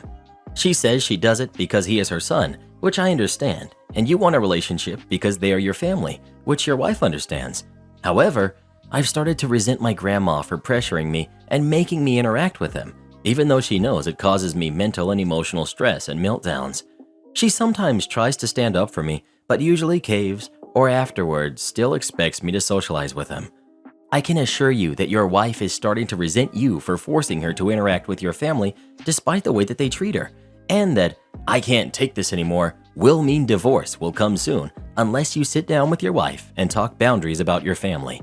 And boundaries that you need to help enforce since they are your family, and also boundaries that you have to respect just as much as your family. My recommendations: Do not take any calls from them while she is in the room and hang up if they start berating you or her. Show them you will not tolerate this treatment towards her or yourself or engage with them if they act like this. If they can't target her, they will target you instead, as already shown. They want to ruin your relationship and are doing a good job at it. Do not let them come into your house when she is there, and do not let them roam around the house unsupervised. They will verbally attack her, or when she isn't there, they may try to snoop.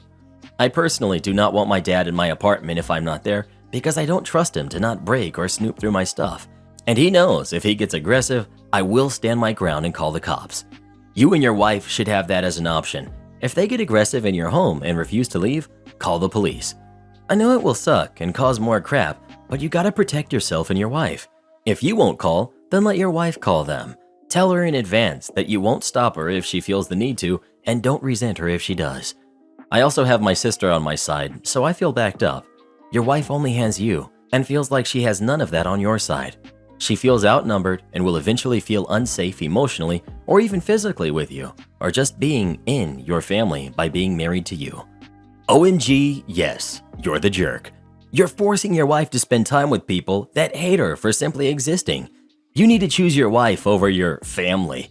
I use that phrase sarcastically, because anyone that treats your life partner like that isn't truly family. Entitled Mom is going to be a grandma, and it's all about her. I, 33 female, am currently 38 weeks pregnant, expecting my first, a girl. It's been a roller coaster of a year for us. We were supposed to get married July 2020, but canceled due to lockdown in April. Once we realized that we would have to postpone the wedding, we decided to start trying for a baby since neither of us are getting any younger. My husband is 36. Lo and behold, it worked right away. We shared the news with our parents when we were about 9 weeks along. My in-laws already have 3 grandkids, but this would be their first grandkid on my parents' side. My mom lives on the other side of the country, and she lost it during the video chat we had with how excited she was to be a grandma. It was sweet. She said she was definitely coming to visit when the baby was born. Since then, we actually did have a small backyard wedding, socially distanced. We bought our first house and moved, and are now waiting anxiously for the baby to arrive. It's been a stressful and overwhelming year, and my mom has only added to that. When we bought the house and hadn't even moved in yet, it started with dictating what type of mattress and bed we needed to buy for the guest room to make her stay with us comfortable. While we are still trying to figure out closing logistics and moving while both working from home full-time, she's calling us multiple times to make sure we buy her a queen bed and a mattress that's not too firm but not too soft and not too hot. Her weekly calls would also involve her asking how much weight I've gained each week in my pregnancy and warning me each time that I should try not to gain too much because I would eventually have to lose it. As the baby's arrival draws closer, she is making me more and more anxious about her visit. She booked her flight for 2 days before my due date to stay for 3 weeks. She didn't ask which dates would be good for us before she booked it. I wanted to make sure she was planning to come and help us and not just be a house guest that would hog the baby cuddles. I said to her in one call, "I hope you don't mind making us a few meals while you're here to help us out." Her response was, "Well, I'm not coming to be your maid." Now that the second wave of lockdown has really hit our country, we decided that it would be best that she quarantine for a week in an Airbnb when she arrives before coming to our house. She agreed. It gave me a huge relief to know that I will hopefully have at least 1 to 2 weeks with the baby, hopefully, and my husband before she descends on us. Then she says, if the baby comes early, she will bump up her flight. She keeps saying she can't wait to meet her baby. The icing on the cake is that I got a text from her a few days ago asking us if we were able to accommodate her new keto diet while she is here. I'm hoping the baby comes early and she doesn't change her flight so that we can have more time to adjust before we have to cater to her. On top of being a first-time mom, giving birth during lockdown, and not knowing what the first few days and weeks of newborn care will be like, I'm having a really hard time and don't know how to deal with my mom. ETA. I forgot to mention that she expects us to stock her Airbnb with groceries before she arrives and will be sending us a list. I told her she could arrange grocery delivery, but she says she will need them there to have dinner right away when she arrives in the afternoon. My husband and I are not even going to the grocery store ourselves and are having our groceries delivered to avoid catching anything before I give birth. Update. I had a long talk with my super supportive husband and he could see how much it was affecting me. He made me sit down to practice a conversation with her and then we called her together. The goal of the call was to set some boundaries and expectations.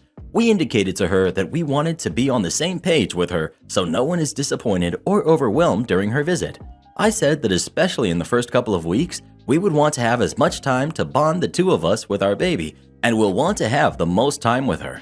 Well, firstly she asked why we need to talk about boundaries, and then she said, "Maybe I just shouldn't come if I would be intruding."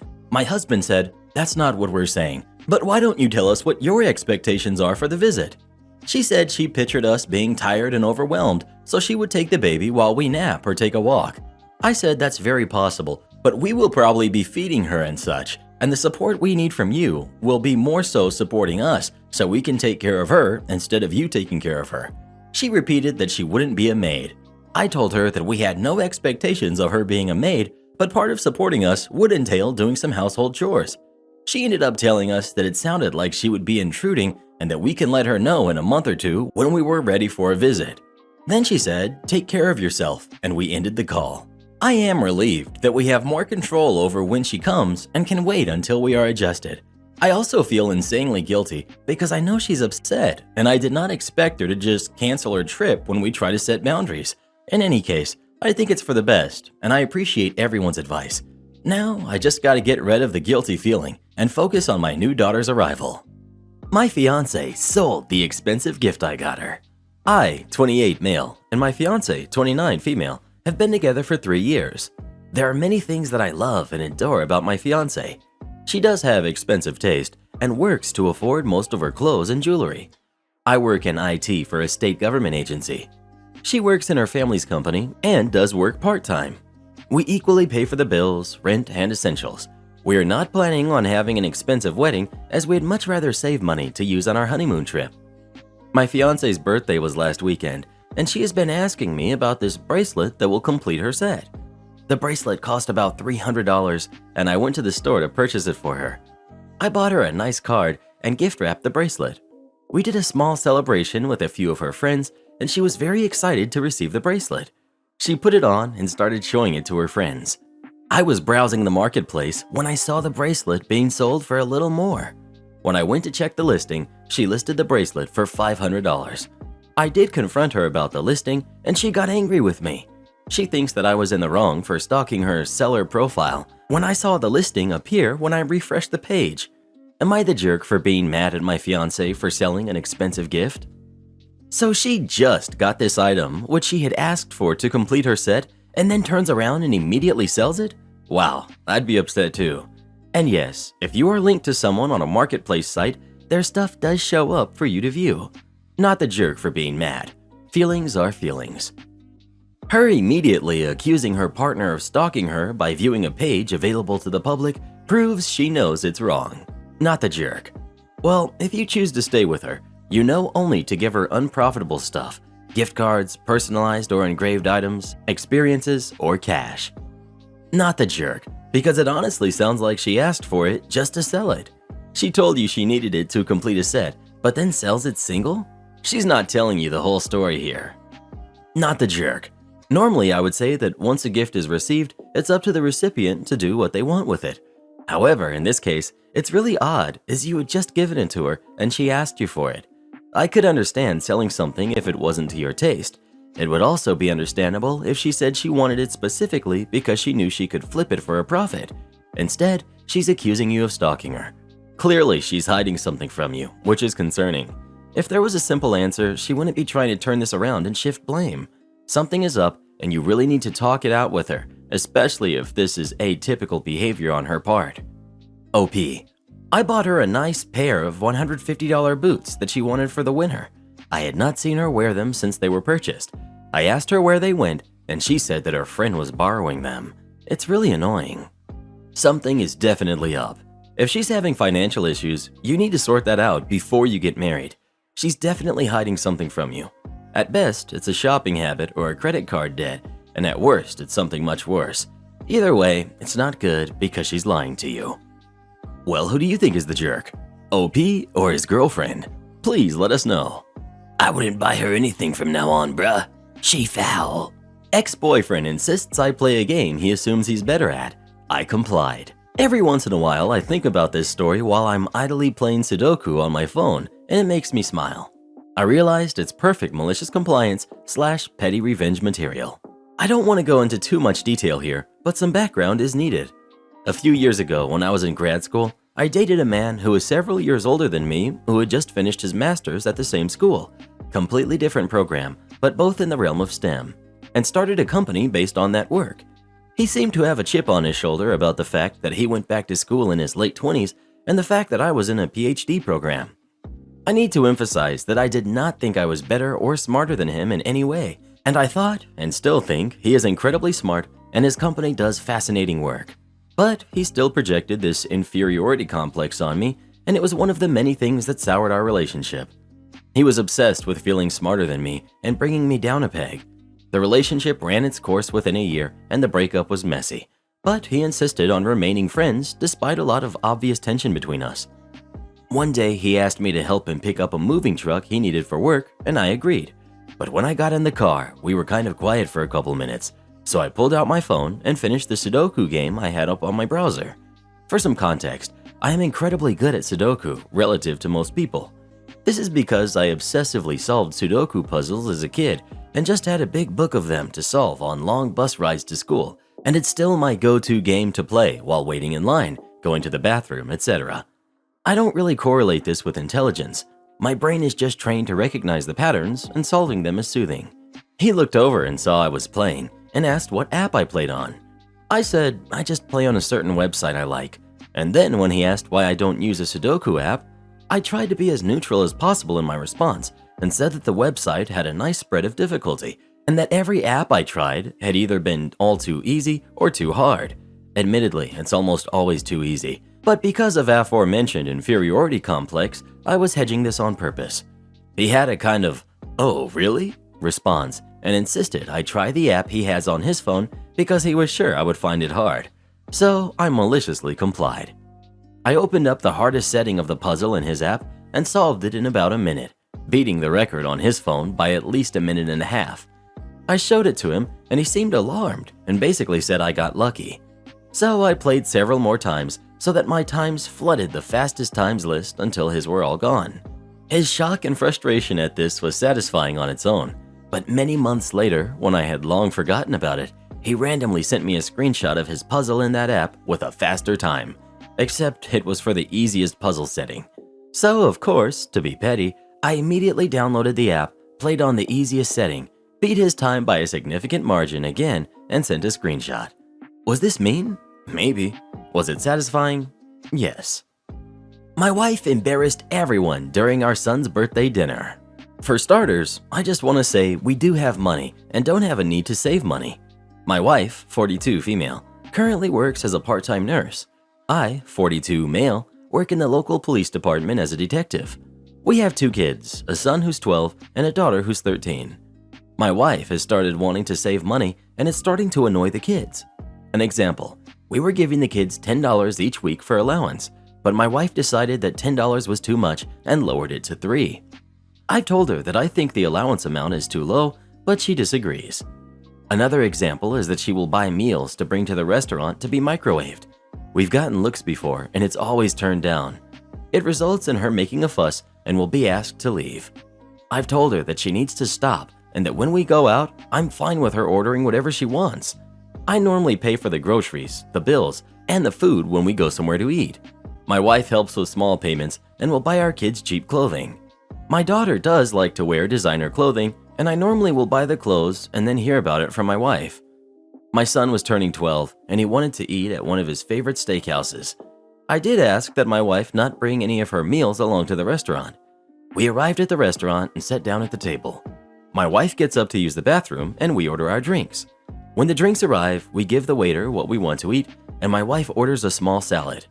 The waiter comes back over with a meal and says, "Ma'am, we can't heat this up for you." I see my son and daughter both look embarrassed and I apologize to the waiter.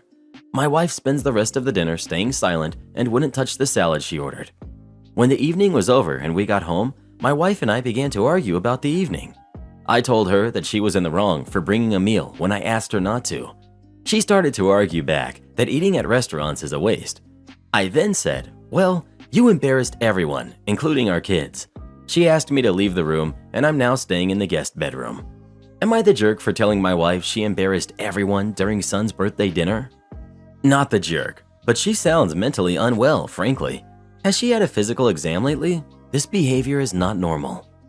I was thinking that she may have some debt that she doesn't want to talk about and is trying to save money to pay it off. You'd think a detective would be able to get to the bottom of it. OP didn't say he was a good detective. Not the jerk. Your wife is unwell. There's something on her mind, something bothering her deeply, and it's causing her to nickel and dime everything that she comes across. She needs to talk to someone professionally to get to the bottom of it. Not the jerk. You're a detective. Investigate your finances and why she has recently become so weird about money. It's not normal to take her own food to restaurants. I worked in restaurants for over 10 years, and you are never allowed to bring your own food in, at least in the US.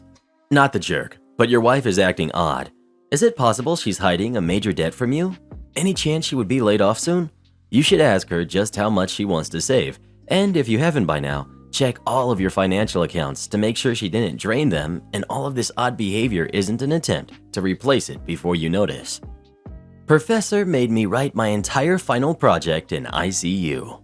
So back in early December, I started to feel sick. Not sick, but I had not been able to eat a lot and lost around 8 kilograms of weight in 10 days. I will admit that I am overweight and was kind of happy that I just magically dropped weight. I was blaming it on too little rest. I just didn't get used to the food here in the US. I came here from another country for college.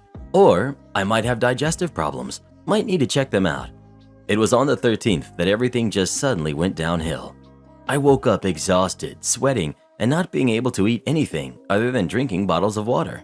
It lasted for the entire day until 10 p.m., and I started to feel like I was about to pass out, so I went to an ER nearby with my roommate. Well, in short, I had caught it, as well as a certain life-threatening thing going on. I'm not going to name it, but some of you might be able to tell from above.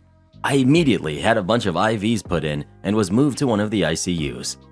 I lost consciousness as soon as I arrived in the ICU and didn't wake up until the next morning, and for the next 48 hours or so, I've been slipping in and out of consciousness. My doctor wanted me to sit in a chair instead of laying down all day, so pretty much all day I was just passed out in a chair. I can vaguely remember dropping my phone on the floor, and I didn't even have the energy to pick it up. Now, all of that was the build-up. On the third day, when I finally felt better, I went on my school portal and saw a new message from one of my professors telling me that I'm late for turning in my essay for the final project. I know I had the essay 80% completed and it was in my laptop, which was packed and sent to a friend's place by my roommate, because we were moving out of our dorm room at the time. And that friend happened to be out of town in New York celebrating New Year. And even if my roommate got the laptop somehow from my friend's place, they wouldn't have been able to hand it to me because I had caught it and they didn't allow visiting. So yeah, everything was messed up. I explained the entire situation to the professor in a long, fully written out message and they never responded. Fast forward a few days, the professor contacted me again, this time via email, to ask about my assignment. Their entire message was like, "OP, where's your project?" I was triggered. I was mad.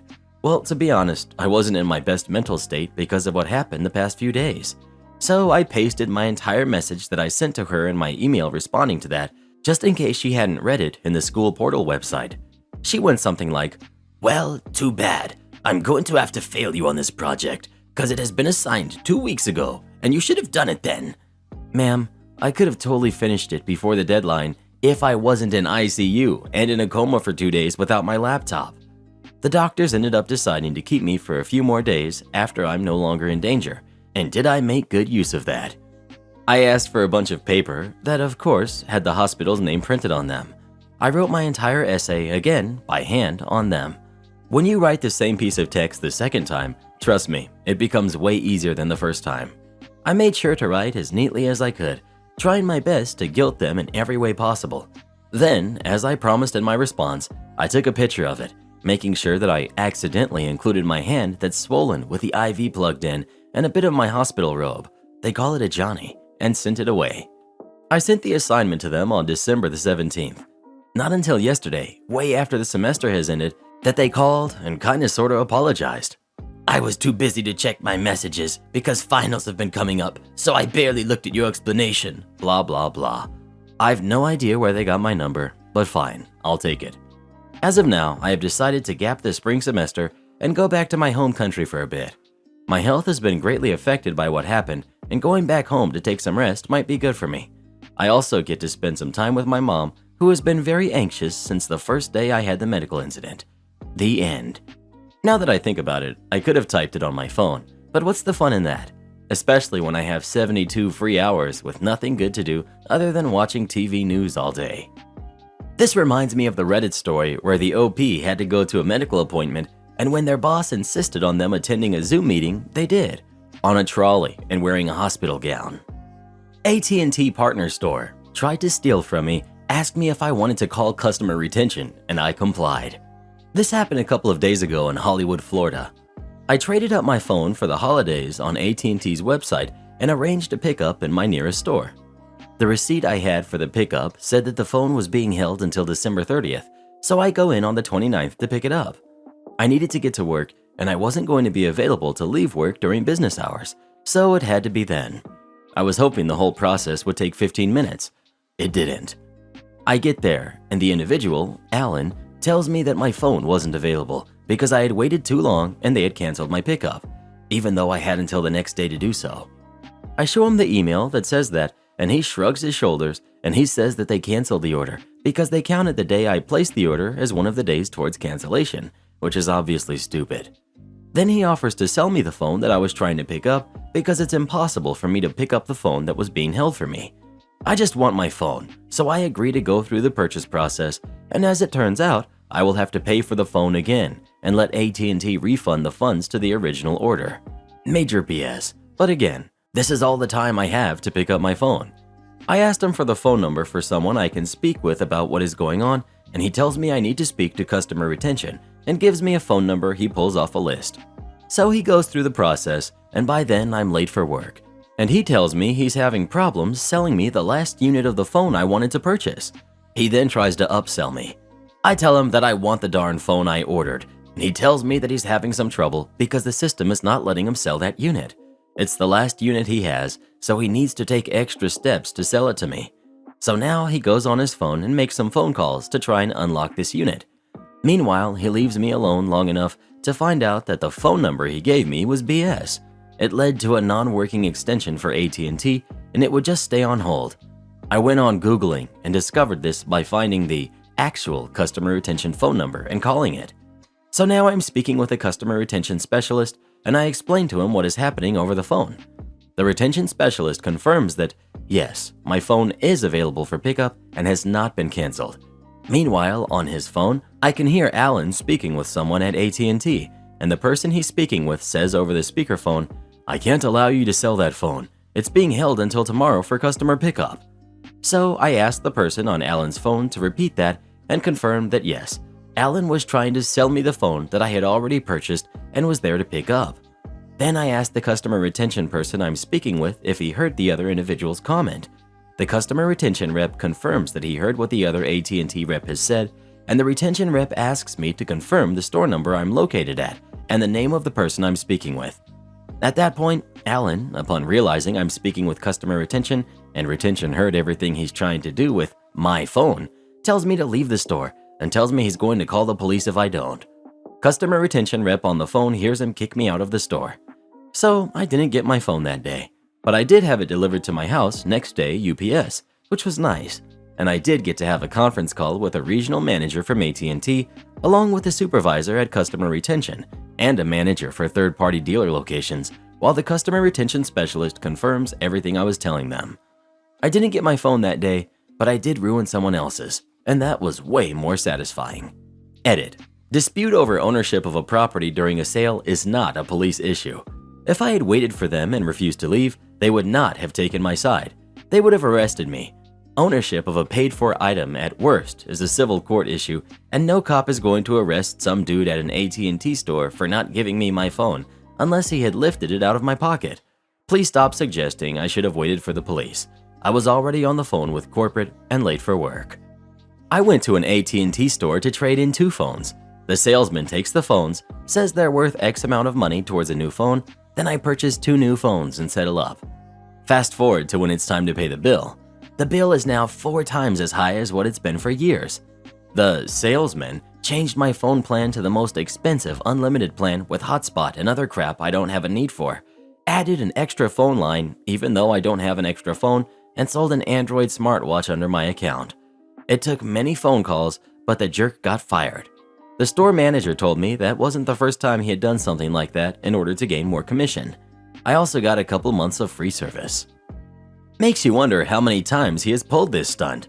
I'm guessing if he can convince the customer to cancel their online order and repurchase the phone in-store, it counts towards his sales quotas. The only reason it didn't work this time is because the only stock he had was the one being held for your order. Made my ex-boss lose $25,000 on his salary. I used to work at a Wendy's as a manager. It was already a crappy job, but my general manager was nice, and most employees were easy to deal with. All this started when I was already working about 65 hours a week. I was offered a $100 bonus to work one of my only days off. I decided to do it, and later that week, before I had even been paid, I was asked to come in again. I said this time I would like $150, as at this point I had worked almost 23 days without any days off. They said they'd do it, so I went in. Cut forward 3 weeks. I'd been asking about my money for a while now. I'm told by my general manager that I could speak to my district manager as he would be in later that night. The conversation goes like this. Me: "Hey, do you know what's going on with the bonus? I'm owed $250 with both the days." District manager: "Well, that's why I came here. The store has been having trouble making money." So basically he's telling me that my performance isn't good enough. At this point, I'm working dinner rush and the whole night with me and 3 others, my girlfriend, best friend, and other friend that has grown close. District manager: "Your shift isn't making as much money as others, and your drive time is higher." Me: "Well, we're doing all we can. It takes extra time when we only have half the number of people with the same amount of customers." District manager: "That's really no excuse." Me: "When am I going to receive my bonus?"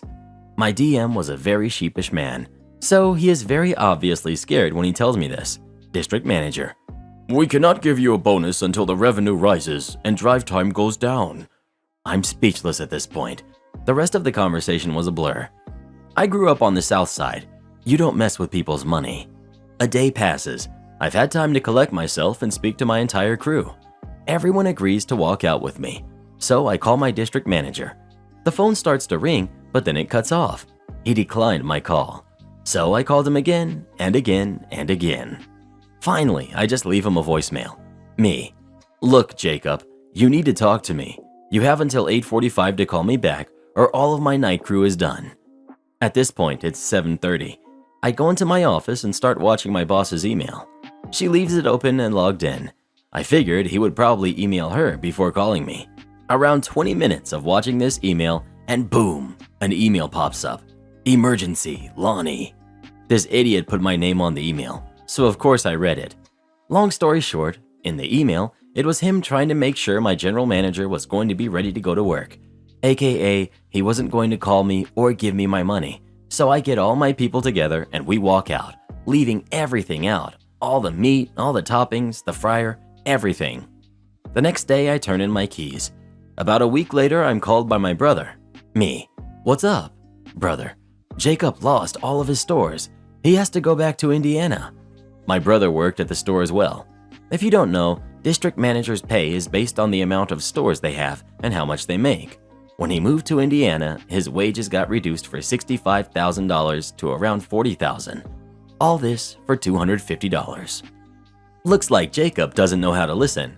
You said in your voicemail, all of night crew would be walking out, and it sounded like he thought he'd only have to send in your GM to cover the shift.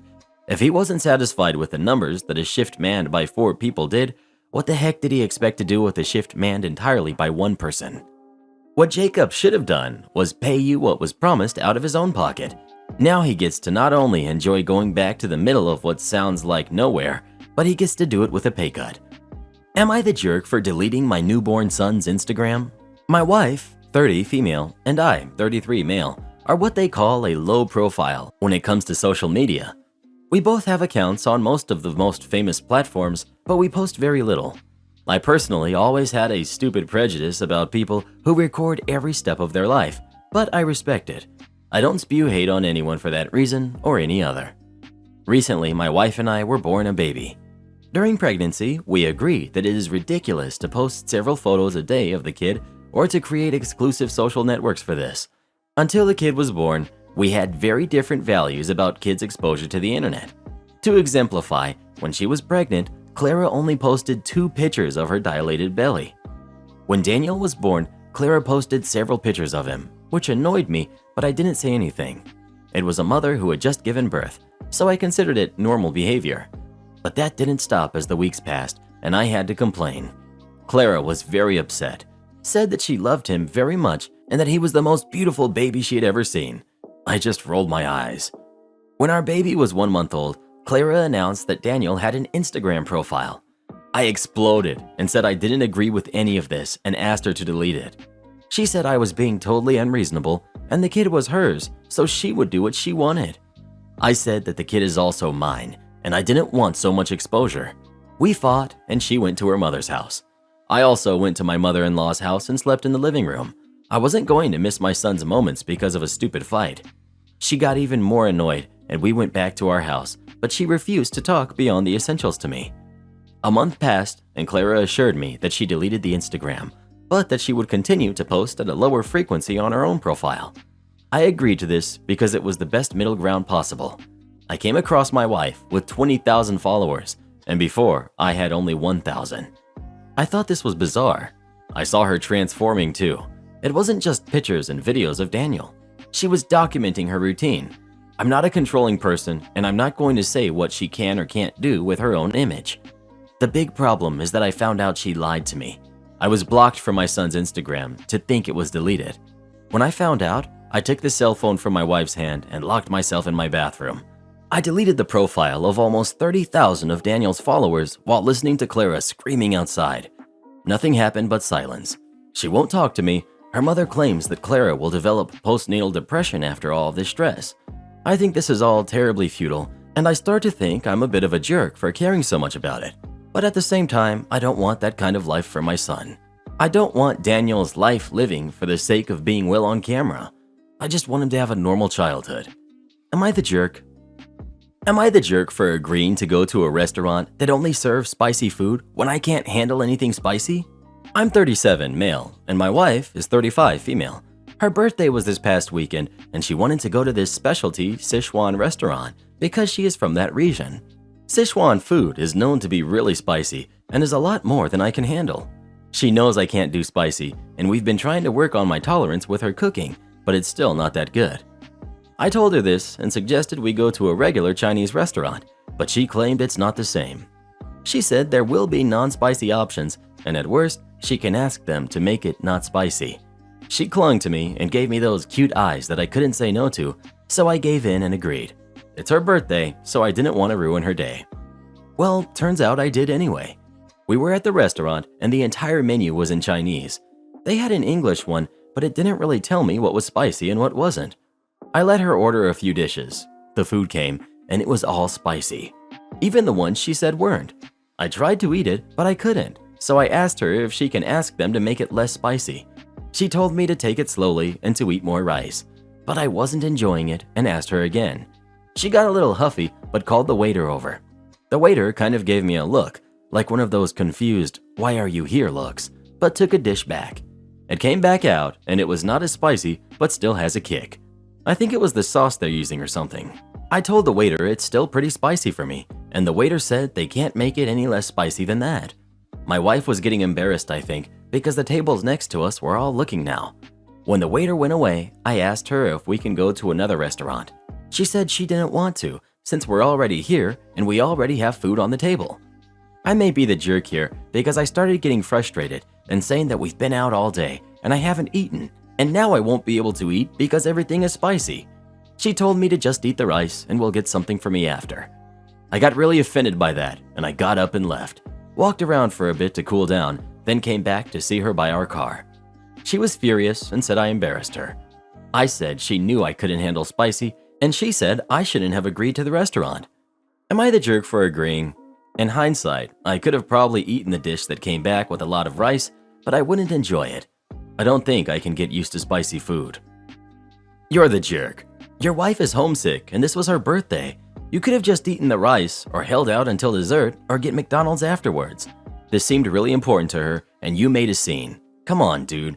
You could have planned for this by yes, not agreeing, inviting some additional friends and eating beforehand, or tried to find a compromise. She even told you how to not ruin the evening, but you threw a tantrum. That really wasn't fair here, and you owe her an apology. I didn't know my wife hated spicy food when we first started dating. I was a chef at the time and loved making Thai curries. I had her over for dinner on like our second date, and I made a pretty spicy green curry. Know what happened? She ate it. She slurped up that spicy food like it was Coca-Cola, took it like a champ.